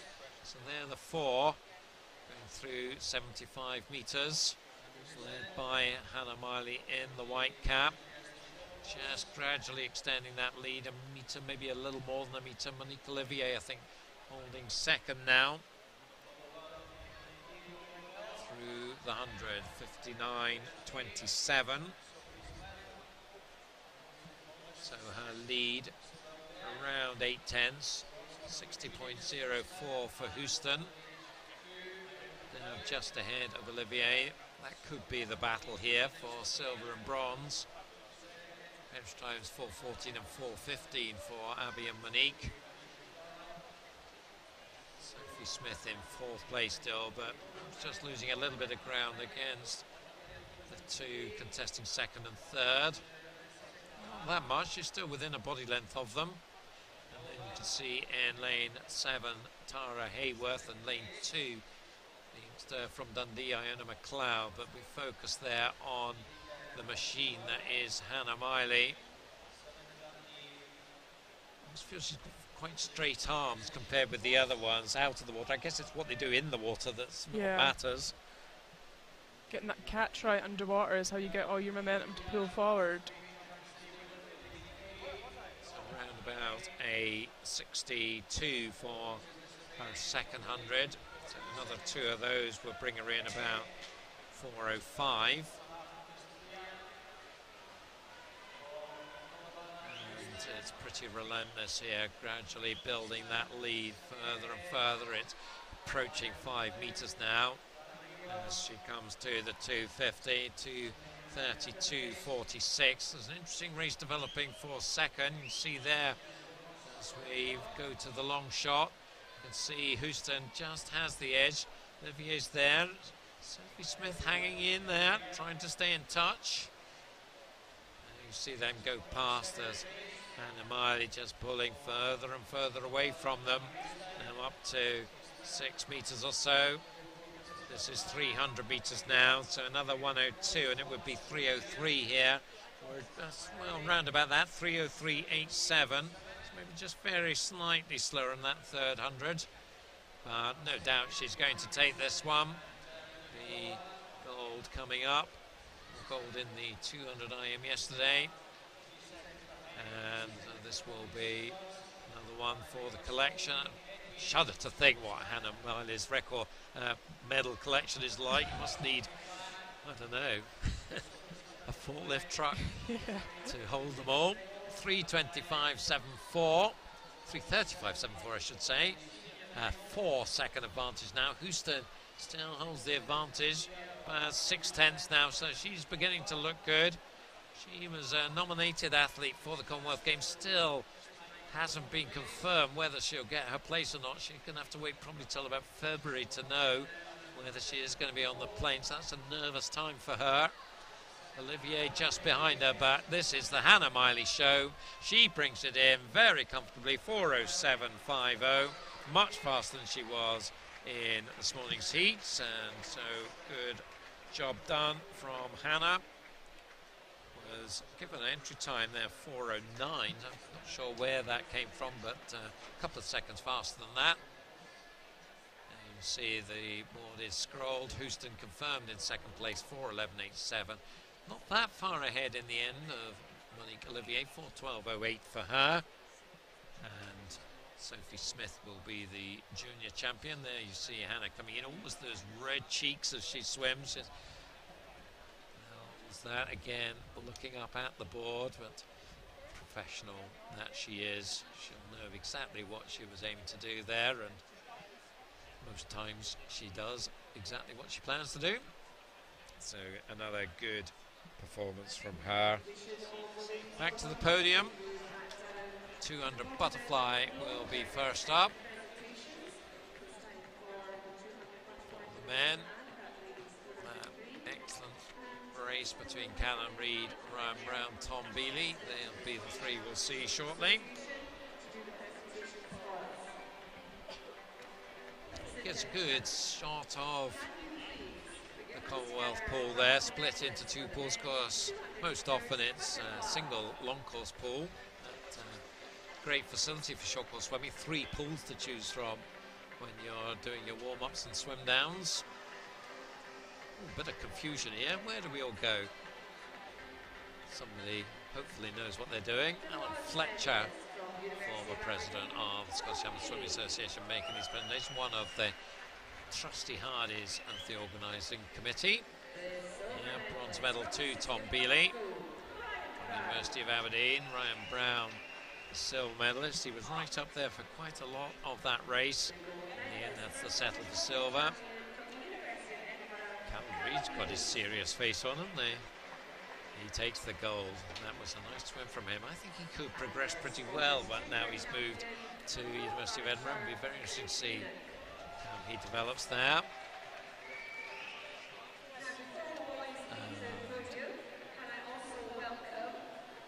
The bronze medal, the junior medal rather, is Daniel Ferguson.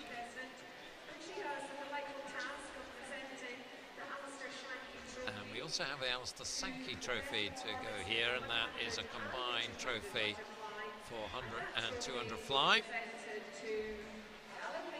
And Callum Reid picks that one up. He'll be happy with that.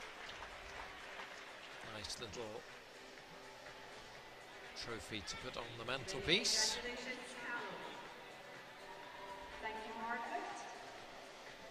So what they do is they take the FINA points from the 100 and the 200, add them together. Athlete with the most points gets the cup. The Aberdeen team there enjoying themselves. And they're the ones who have got the night off, here to support their teammates. 400 freestyle presentation now.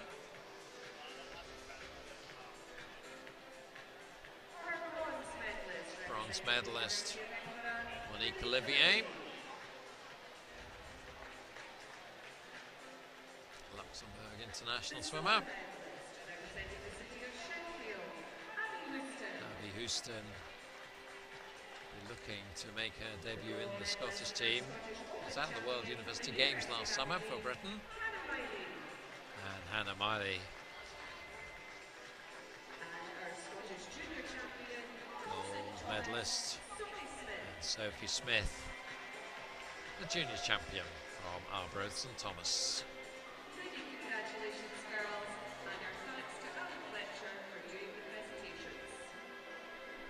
The lights go out. And we get ready for more swimming. Hundreds next, starting with the men 100 freestyle, so this should be fast. And there's been some interesting races coming up here, I think. We start with the B final.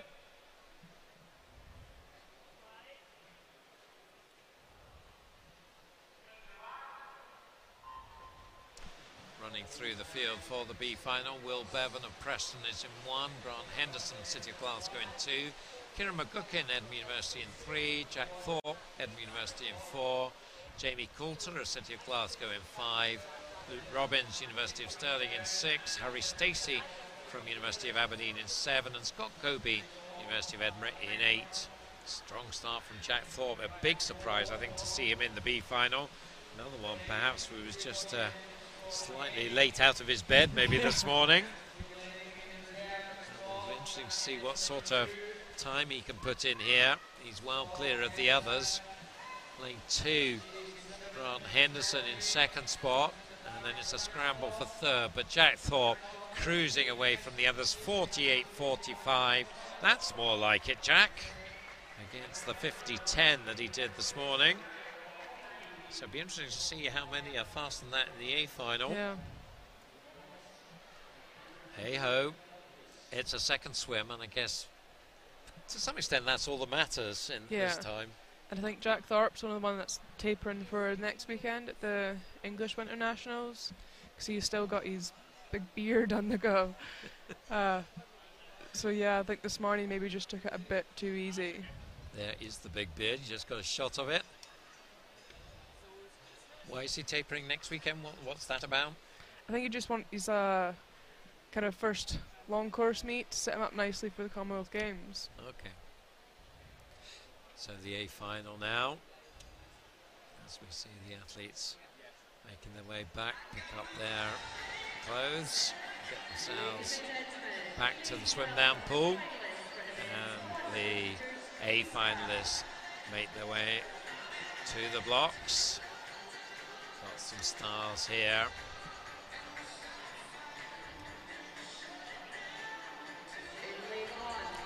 In lane 1 from the University of Stirling is Jordan Hughes.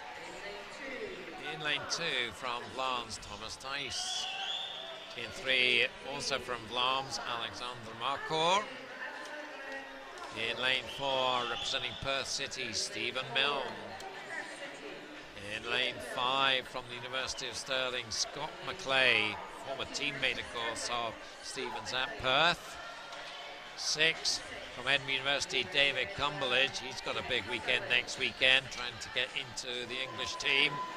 Craig McLean goes in 7 for the University of Stirling. And Andrew Moore of University College Dublin completes the field in lane 8. Now, Milne in 4, Cumberledge in 6, McClay in 5, Marcour in 3. Well, there's a number of possibilities here. Yeah, it should be a good race. McLean as well.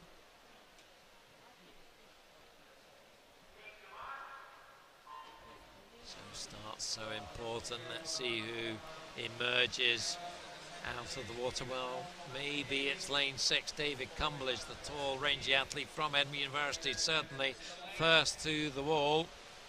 28.89 was his time this morning. Came into the meet 47.64, and he's leading them at halfway, 22.72. Now, interestingly, that is only 500 faster than Thorpe in the B final. Second, Milne, 22.98. Third, McClay, 23.22. As they turn through the 75, it's looking pretty good for Cumberledge. His only threat is Stephen Milne, but that's a pretty big threat as they come into the last 10 metres. It looks like it might be Milne is going to sneak it. Oh, on the touch it goes to Cumberledge. 47.59 against 47.66. It's great stuff there. I did think that Milne might just take it. Of course, 200, 400. And in the past, longer than that has been Milne's specialty. Here you see them coming in past the starter there. Who's going to get the touch? I thought it was going to be Milne. Even looking at it there, Yeah. you'd think it was going to be Milne, but no. David Cumberledge with those long arms just got the touch in the end. Yep. It helps to have long levers. And, well, he certainly did. And that was a nice swim there. So David Cumberledge, 47.64 was his entry time. So he was right up there. Be happy with that, I would think, as good preparation for his big performances, which we hope he'll make next week. So it's now 100 IM time. So this is, I guess, a bit of a fun event for most swimmers. You don't get the chance to swim it very often. Of course, you can't swim it long course. B finals ready to go. Rosie Morgan in 1, Katie Goodburn in 2, Erin Cummins in 3. Katie Smith in 4, Kirsten Laurie in 5, Rhiannon Jokes in 6, Lucy Ross in 7, Greta Agnew in 8. So orange caps of Hamilton Aquatics at either end of the pool. Rosie Morgan, a Scot, of course, as part of the Scottish Performance Programme. And she does come on her own to Scotland. She swims with the University of Aberdeen, and now, of course, with her home programme. Fastest qualifier, though, was Warrender's Katie Smith for this B final, 1:05.15, only 500ths faster than Kirsten Laurie, her second swim of the night. So we'll see how this one works out. 4 lengths of the pool, a length to each stroke. So nice stuff over in the far side from Rosie Morgan. So she is, I think, going to lead them at the 50. Let's check on the time, 28.86 for her. Second, Greta Agnew, so either side of the pool. Quite often things change quite a bit in the breaststroke, and it's Rhiannon Jilks who's making a move in 6, and coming up also in 3 and 4, Erin Cummins and Katie Smith. So it's all getting tight now as they go to the freestyle. 1:05, so they'll be looking to be faster than that. That was their time in the heat. Lovely transition into freestyle from Rosie Morgan. Freestyle probably is her strongest discipline, so she is going to take this from the outside lane comfortably ahead of the others in the end. 1:04.04, over a second and a half faster than she was this morning. Second was Katie Smith. That was tight there. Second, third, fourth, all close. 104.7, 104.85, 104.88. There you see them coming in. Rosie Morgan right up at the top of the screen there, comfortably leading them in. There's confirmation of the result. 104.04. Rosie Morgan takes the B final. And there she is. Certainly been a worthwhile trip, I think, for the Hamilton Aquatics team. They've performed with distinction here this weekend, and it's been great to have them. A final next. We'll see them come up as the lights play on the pool. And here they all come. Pretty much all of them, I think, have swum before tonight. So there'll be, hopefully, get Galactic out, going in one. We see her quite recently, Katie Shannon from City of Glasgow. Two there, Cara Hanlon, fresh from that breaststroke. Three, Anna Fleming, saw her in the butterfly from City of Glasgow. Four, Corrie Scott, of course, gold medalist in the breaststroke. Anki Gearham's next to her from Vlaams. She goes in 5. Paula Adams from University of Aberdeen is in lane 6.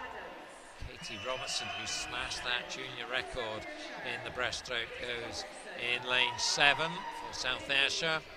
And Johanna Hingeberg of Hovenstaden is in lane 8, the Dane, 15-year-old. Nice chance to swim in an international final for her. So fastest qualified Corrie Scott, can she make it 2 goals out of 2 tonight? We'll see. Love that Alison Shepherd record here, 100.76, so I think that's probably safe.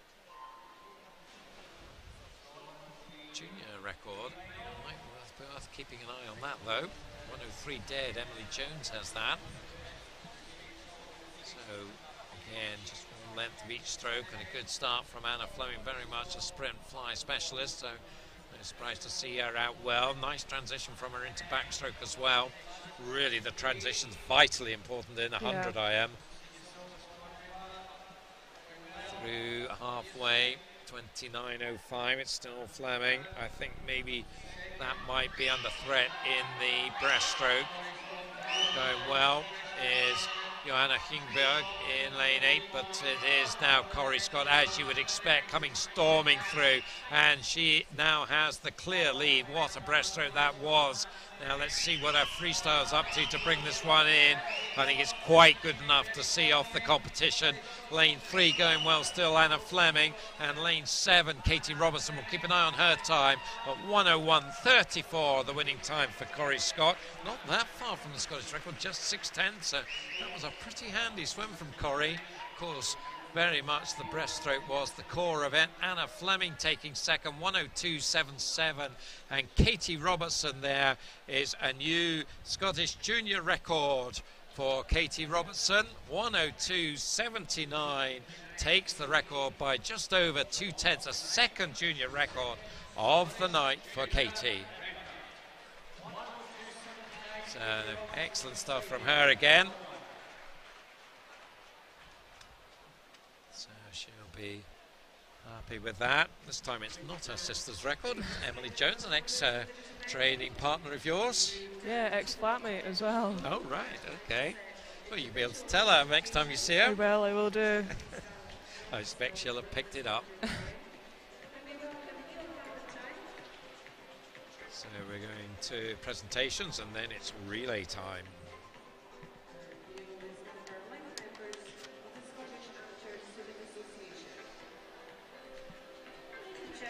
So the 100 freestyle presentation is first up. Just we look there at some of our poolside swimmers. Here come the athletes. The 100 free presentation.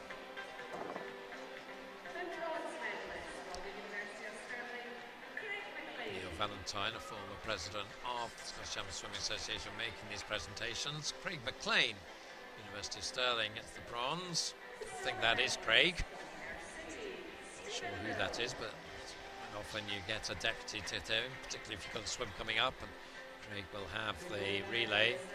Stephen Milne, he's a nutty little beard as well he's sporting. I don't think I've seen him with a beard before. Stephen Milne of Perth City, of course. But David Cumble is just touching him out. Still not sure how he did that. But you can see those long levers that we talked about there.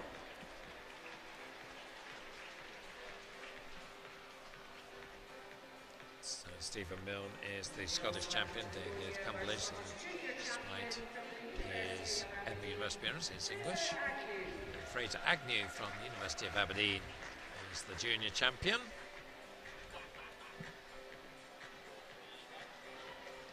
Picked up a few junior medals over the last 2 days.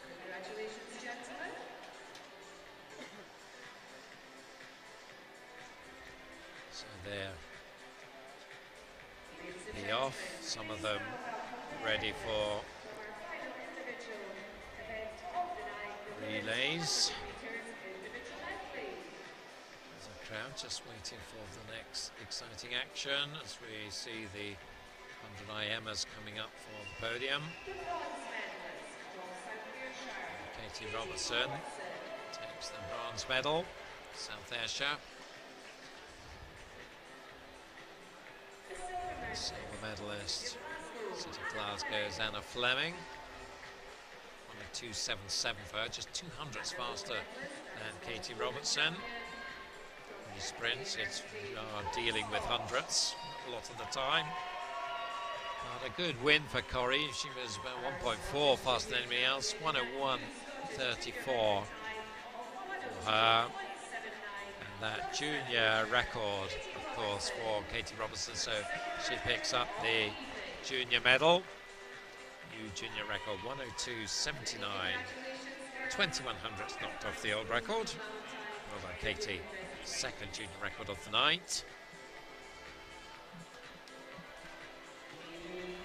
Freestyle relays then tonight. So we have a number of heats on this. We have 3 heats coming up. First of all, for all the men. And we've got 4 teams in this first heat. It'll be South Ayrshire going in 3. The gold swimming team from Belgium in 4. The Warrender junior team in 5. And our Arbroath St Thomas in 6.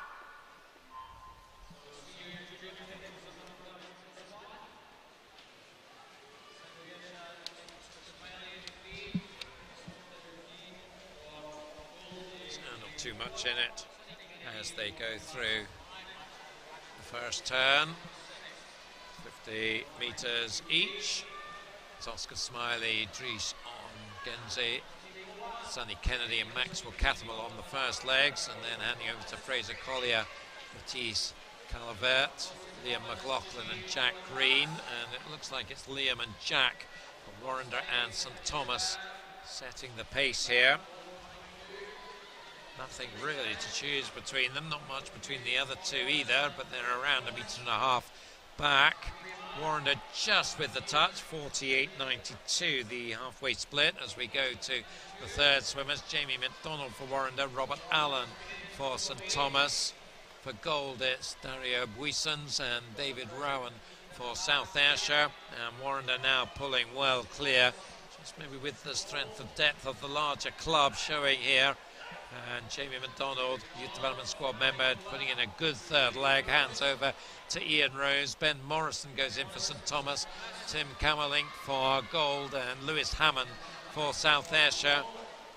Wonder if the gold team can catch Warrender here. They are the threat and they're definitely closing here as we come down the final length. So Warrender really have to scramble to hold on to this. Ian Rose is being caught. Is he going to lose it at the death? Yes, he is. It's the gold swimming team who sneak it by 600ths in the end. 138.80 against 138.86 for Warrender. Arbroath St Thomas third in 141.36. The teams then, gold team, part of that Belgian set of teams coming over to join us this weekend.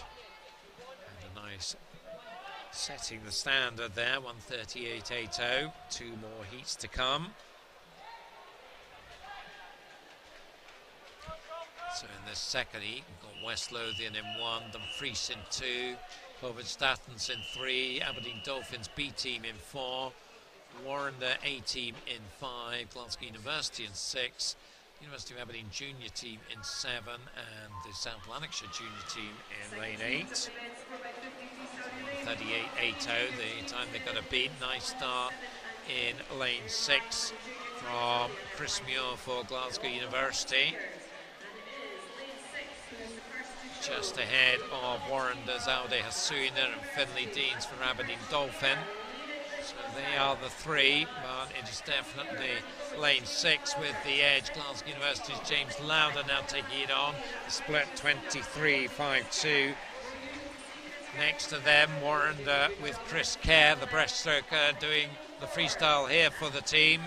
Lane 4, Aberdeen Dolphin with Innes McMillan. Still the 1, 2, 3. Still it is Glasgow University with the edge, although very little in it now. 47.69. That's a bit over a second faster than the first heat at halfway. Third swimmers going then. Georgios Taku for Glasgow University. Jonah Walsh now looks to have just taken the lead for Warrender. Not far behind them for Dolphins, it's Callum Bowie. Linus Weiss moving Hovedstatens up into the picture as well in lane 3. But it's Warrender narrowly from Glasgow University as the anchor swimmers go. 1:12.77. In the pool now, Fraser Allison for Warrender, the winner in the 1500 earlier. He's against Stuart Crawford for Glasgow University. Hovedstatens up into third now. Matthias Verstegard on the anchor for them. Ahead of Dumfries, Luke Nevison and Bradley Meldrum for Aberdeen Dolphin. But it's going to be a win for Warrender. Fraser Allison, he's had the recovery time now after his 1500, and he brings it in 1:36.89. 2 seconds faster than the first heat. That will be the time for the final heat to beat. I'm pretty sure that teams will do that comfortably, but well, good effort from Warrender there. Came in on a 1:37.20, so inside that. And confirmation there, Hovedstatens getting second ahead of Glasgow University. Third place for them. And well, the Aberdeen Dolphins won't be happy because unfortunately they have been disqualified. Of course, the temptation is maybe just to go. It's usually takeovers in relays. Yeah, it's about gauging that right. You kind of want to make sure you're not waiting till their hands completely on the wall to start to move, but going to saying disqualification. And you have to assume that the swimmer is going to do what you think they're going to do coming in, don't you? Because sometimes it could actually be the swimmer coming in who messes it up. Part of the blame is on the person coming in to get that finish right spot on the wall. So this is the third and final heat. So we've got the superstars in here. And they are Aberdeen University M1, City Glasgow in 2, Aberdeen Dolphin A team in 3, University of Stirling A team in 4, Edinburgh University in 5, their A team, University of Stirling B team in 6, Edinburgh University B team in 7, City of Glasgow B team in 8. So the big guns are out. Scott McClay leading off University of Stirling. He hands over to Craig McLean in lane 4. Next then for Edinburgh University, Kieran McGuckin. Now Jack Thorpe fresh from that 100 free. University of Stirling B with Jordan Hughes. He's also was in that 100 free final.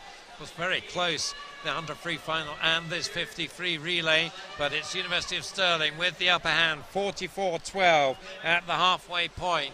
It's Callum Bain, the Irishman, on the third leg from lane 5. David Cumberledge, we just saw on the podium, winning the 100 free. He goes for Edinburgh University there in lane 5. Stirling B team, Jamie Graham, the breaststroker, doing it there, but it's going to be a Stirling-Edinburgh battle on the final swimmers go, and it's Duncan Scott for Stirling and Dan Wallace for Edinburgh. And it's Duncan Scott you would think will be the favourite here. Is he going to bring this one in? Of course, already a gold medal tonight from Dan Wallace, and that's the position once again. Let's check on the time as they come in, 1:26.92, and that beats the Scottish club record there. So not a Scottish record because it wasn't an all-Scottish team, but 1:26.92 is a new Scottish club record there for the University of Stirling. beating their own record of 1:27.19. Second, Edinburgh University 1:27.65, and third, the University of Stirling B team in 1:30.61. So good racing there, some fast swimming. Very fast swimming. 1:26.92 then stands as the new Scottish club record. Congratulations to the foursome: Scott McClay, Craig McLean, Callum Bain and Duncan Scott. And there is Duncan coming out of the pool along with Dan Wallace. Looks in good shape. Well, both of them do. Both, of course, will be on the plane to the Gold Coast. Dan will be trying to defend his 400 IM title. Duncan, well, what a summer, what a year he's had really since Rio. Who knows what he could do? We hope for the best. Women's 4x50 now. We've got 4 heats in this one. 3 teams go in the first of them. It's Tynemouth in 3, Highland in 4, Mulgai and Bearsden B team in 5. So lots of noise around the pool for these 3 teams. It's Gregory for Tynemouth, Morven Scott for Highland, Eve Alguero for Mulgai and Bearsden. And it looks like it's the 2 Scottish teams early on setting the pace. Eve Alguero in particular for Mulgai and Bearsden in the white cap is going to have the advantage for their team after the first leg, 27.74. She hands over to Beth Brown. For Highland, it's Marie Wood. And it's Harriet Lee for Tynemouth, trying to get back in amongst it. Not far away. It's getting tight again, though, with Highland, I think, maybe just edging past Mulgai and Bearsden now. And Tynemouth very much coming into the picture as we come to halfway. So Highland have the advantage, 55.71, with Louise Beattie on the third leg for them. It's Heather Brolly for Mulgai and Bearsden and Caitlin Chadwick for Tynemouth. Halfway through the third leg, Highland still have the lead, still nothing much in it. Half a metre separates the 3 teams as we come down to the final changeover. Still Highland just have the edge. It'll be up to Katie Hay to maintain that. 1:24.14. She's up against Charlotte Hughes for Mulgai and Bearsden and Lucy Headley for Tynemouth. And it's Tynemouth maybe just edging into the lead now. So this has been perfectly judged for them, is it? Because they were third for a lot of the time, but where it matters, they move through. And it's going to be the team from the northeast of England are going to get this. Highland trying to come back at them, but it's Tynemouth who get it in 1:51.41. Nice swim from the foursome. Came in with a 1:54 entry time, so they take 3 seconds off that, 3/4 of a second apiece over 50s. That's good going. And you see them coming in there with around about a metre's advantage. Did look like Highland was slightly bringing it back towards the end, but well, not enough to make a difference. Confirmation there of the results. 1:51.41 then, standard from the first heat.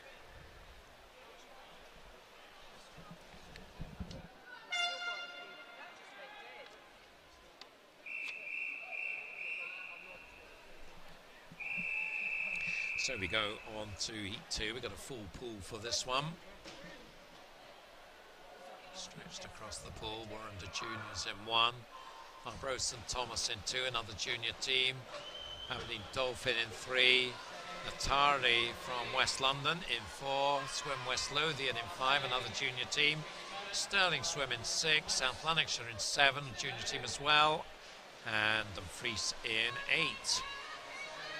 So the early advantage, lane 2, St Thomas, Sophie Smith, seen as the podium a few times as junior champions and senior medals as well. So she leads the way, 26.32 after the first 50 for St Thomas. Elle McMillan on the second leg, but she's been overtaken now by Natari Zoe Smith.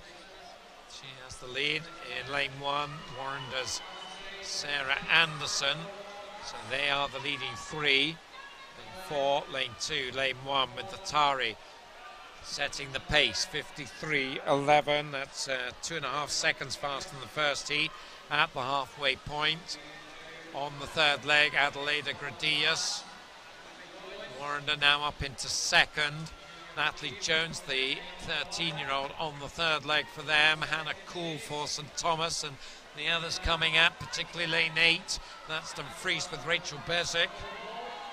Coming into the mix, a right old scramble for the minor places here behind Natari and Warrender. Anchor swimmers going then, it's looking pretty good for Natari now. 120.48 was the 150 split. And on the anchor is Clara von Opel. She's had a very successful weekend.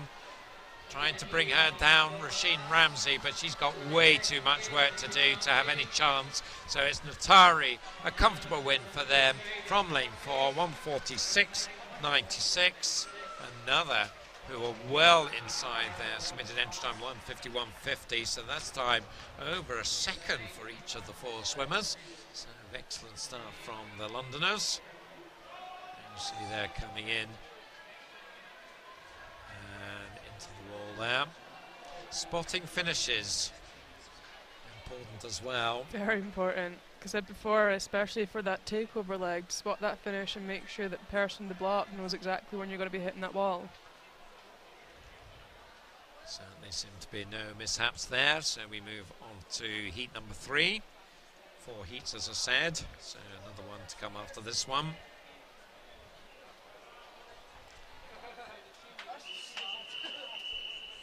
At the University of Stirling's B team there, leader swimmer Eleanor Gracie. There you can see the full lineup. Glasgow University in 1, Aberdeen in 2, City Glasgow Juniors in 3, University of Stirling B in 4, University of Aberdeen Juniors in 5, Hearts Juniors in 6. They won the medley junior medal yesterday. South Ayrshire Juniors in 7, Mulgai and Bearsden in 8. So lead off in lane 5, University of Aberdeen's Yasmin Perry.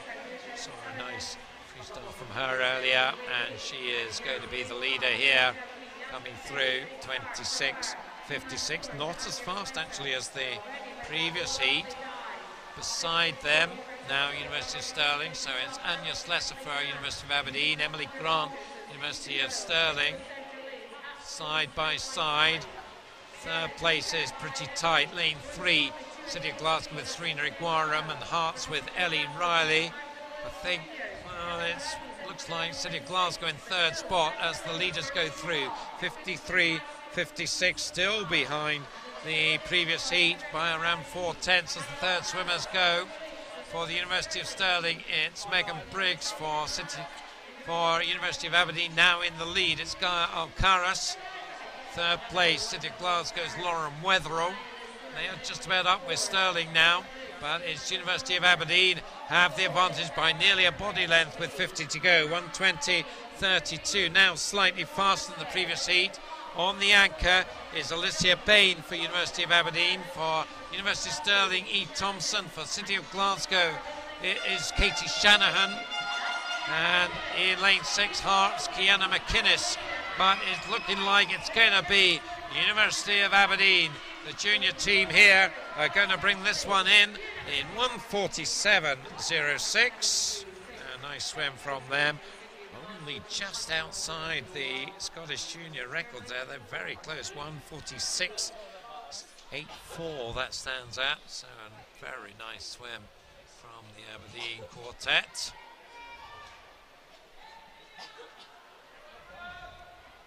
So one more heat to go, and again we see the superstars. If Stirling are ready to dominate the men, you would think Edinburgh will absolutely dominate the women's race here.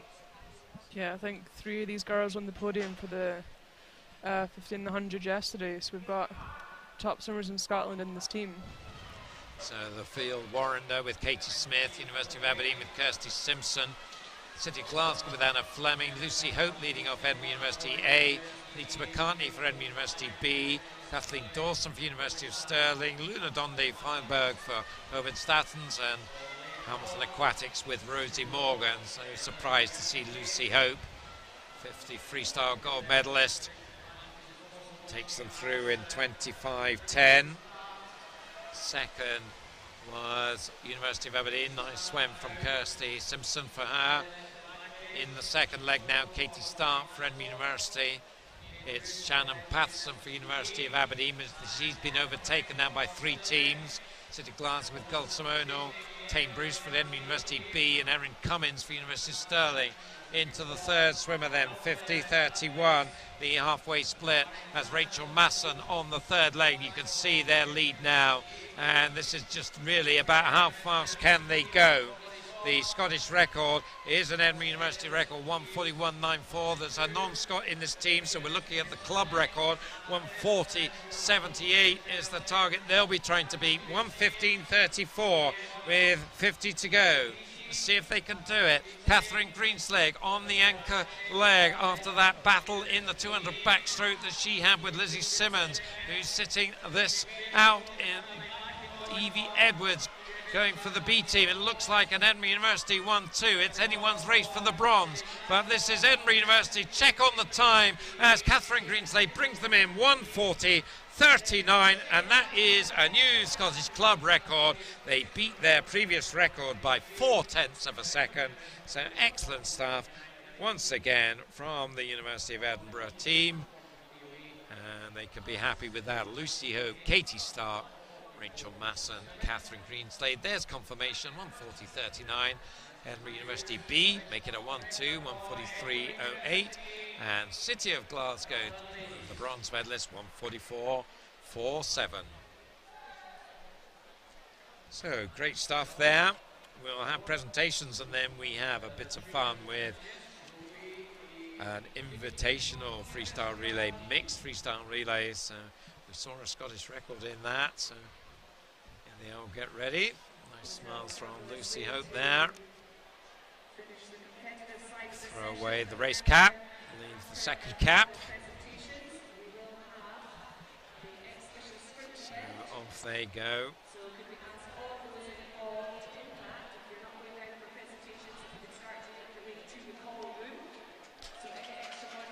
So just checking, I'm wondering, there's an announcement going on in the venue as to something around the presentations and this invitational relay. So the plan was to do the presentations first. We'll see. I think that's still the plan, but we'll wait and see. So as we probably have a little bit of time before that presentation, thoughts on tonight, Kathy? It's been a very good session tonight. A lot of close races, which always makes it exciting. Even that 1500 at the start was pretty exciting. That lead changed constantly throughout. And the relays are always a great way to finish, to kind of swim together rather than by yourself. And if you have one performance that you'd want to put up there as one to remember, any thoughts about that? That's a tough question. I think I can always remember those breaststroke races. So Craig Benson in that 100, just his stroke. I always enjoy watching him. And then the men's freestyle as well. David Cumberledge, Scott McClay in that. Very good race. You're only allowed one and you got 2. I'm going to mention them all, aren't I? Yeah. Special mention for me for those 2 Scottish junior records for Katie Robertson as well. That was excellent stuff, particularly maybe that breaststroke record. That was very impressive. And I know our sister's here tonight watching her, so I'm sure give her a big hug after the session's finished. Yeah, I'm sure she will. So here are the medalists for the men. So the bronze medalist, the University of Stirling team. The B team. That B team, Charlie Balderson, Jordan Hughes, Jamie Graham, and Luke Robbins. Alison Lowe, Scottish Amateur Swimming Association Vice President and Head Coach at Aberdeen. Gives the silver medals to Edinburgh University. Kieran McGuckin, Jack Thorpe, the bearded one. Dan Wallace, the bearded one. He's bearded 2, I suppose. And David Cumberledge. He's certainly not bearded and will be, I imagine, completely shaved down next weekend. And the gold medal in that new Scottish club record time. Nice to finish off on 2 records as well in both the relays. So in the strength and depth of these teams from our universities. So the Stirling team, Scott McClay, Craig McLean, Callum Bain, and Duncan Scott. Again, featuring one non-Scot, Callum Bain in this instance, the Irishman. I think Jack Thorpe quite suits a beard, actually. I can't stop looking at his moustache. Yeah, has anyone told him November's over? And the junior champions are the Warrender team. Well done to them.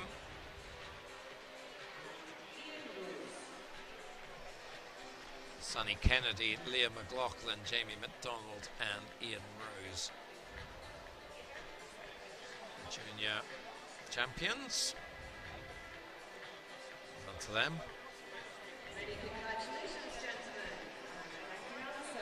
And now to the women. Once we can get these men to vacate the podium. A lot of handshakes to get through in a relay. A lot of handshakes. It's one of these little puzzles, isn't it? If everyone shakes the hand of everyone else, how many handshakes are there? You can answer on a tweet if you are sad enough to try and work it out. More chaos here. But we're sorted out now. So City of Glasgow take the bronze medal. Hannah Fleming, Simonal, Rhiannon Jokes and Emily Horn. A few red faces still there. Derek McGowan making these presentations, coach in South Lanarkshire and now high in the echelons in the West District. Back in the day was a swimmer himself. Silver medalist Edinburgh University B team. Anita McCartney, Tane Bruce, Corrie Scott, and Evie Edwards.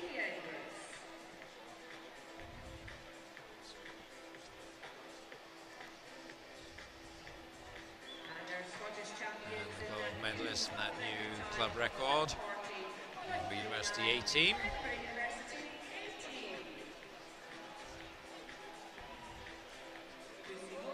Lucy Hope, Katie Starr, Rachel Masson and Catherine Greenslade. New record breakers. And we may still have records to come, as we've got coming up that exhibition race.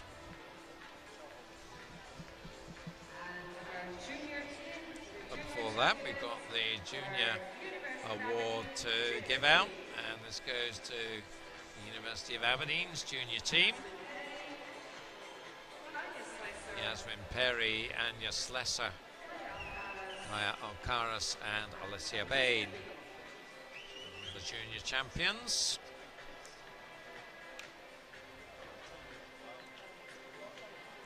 Swim from them. 47.06, as I said at the time, only a whisker away from the junior record. Shame that didn't go. It was close.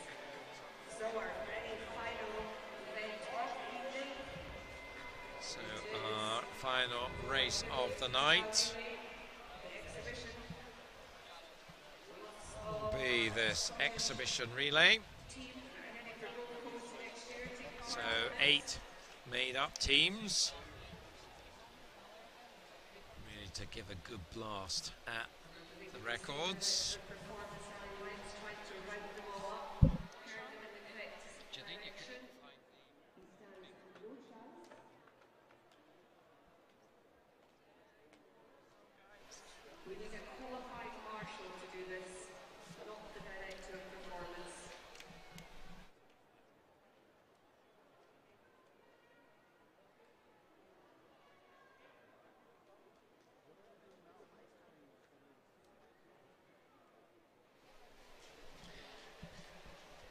So we're ready to go. We had medley relay yesterday, and we've got freestyle relay tonight. It's a combination of Still looking at junior teams. Certainly lane 8 will be a junior team. I think maybe they're the only junior team there. Yes, they are.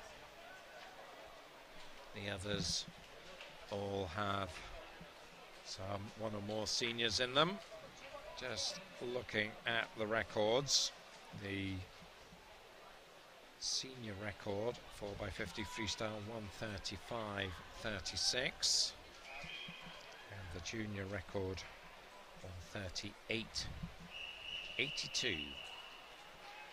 So lane 8 are the juniors. All Scots in these teams.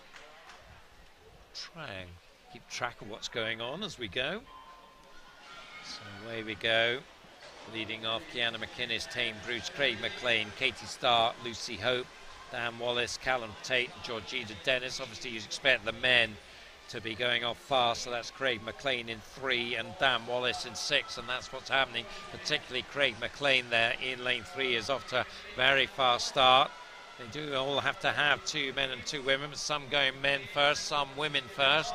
So things could change around. 22.09 there the time in lane 3. Stephen Milne, so they're certainly front-loaded their team with the world champion in the 4x2. Doing the second leg here. In lane 6 it's Luke Robbins. So that's both those teams using up their men early. 43.96 at the halfway. First of the women going in 3 now. Kathleen Dawson, the backstroke specialist. In lane 6, it's Abby Houston. Certainly 200 more her thing. That's been doing the job in the 15. Now you can see some of the men coming up in the centre lanes. Lane 5 is Jack Thorpe. Kira McGuckin in 4, coming right into the mix for second. But it's a clear lead at the moment in lane 3. Hannah Miley is on the anchor leg for them. Can the men catch up though? In lane 5, it's Duncan Scott. Scott McClay in 4. So Duncan Scott versus Hannah Miley. 2 of Scotland's greats here. And coming in, I think Duncan Scott is going to do it for lane 5 team. 1:33.44. They smashed that Scottish record by more than, well, nearly 2 seconds. Also inside that record was the team in lane 3, 1:34.27 and 1:34.96. So 3 teams going inside that old record time. Looking at that time in lane 8, 1:43.07. So the junior record stands, but a great swim there. That was interesting, wasn't it? Hannah Miley tried to hold up Duncan Scott. Chased down by Duncan Scott, yeah. I think if I remember correctly, Lucy Hope in that went off in a 24.62 or something, which was faster than her 50 split that she did earlier in the 50 race. Yeah, well, doing it for the team.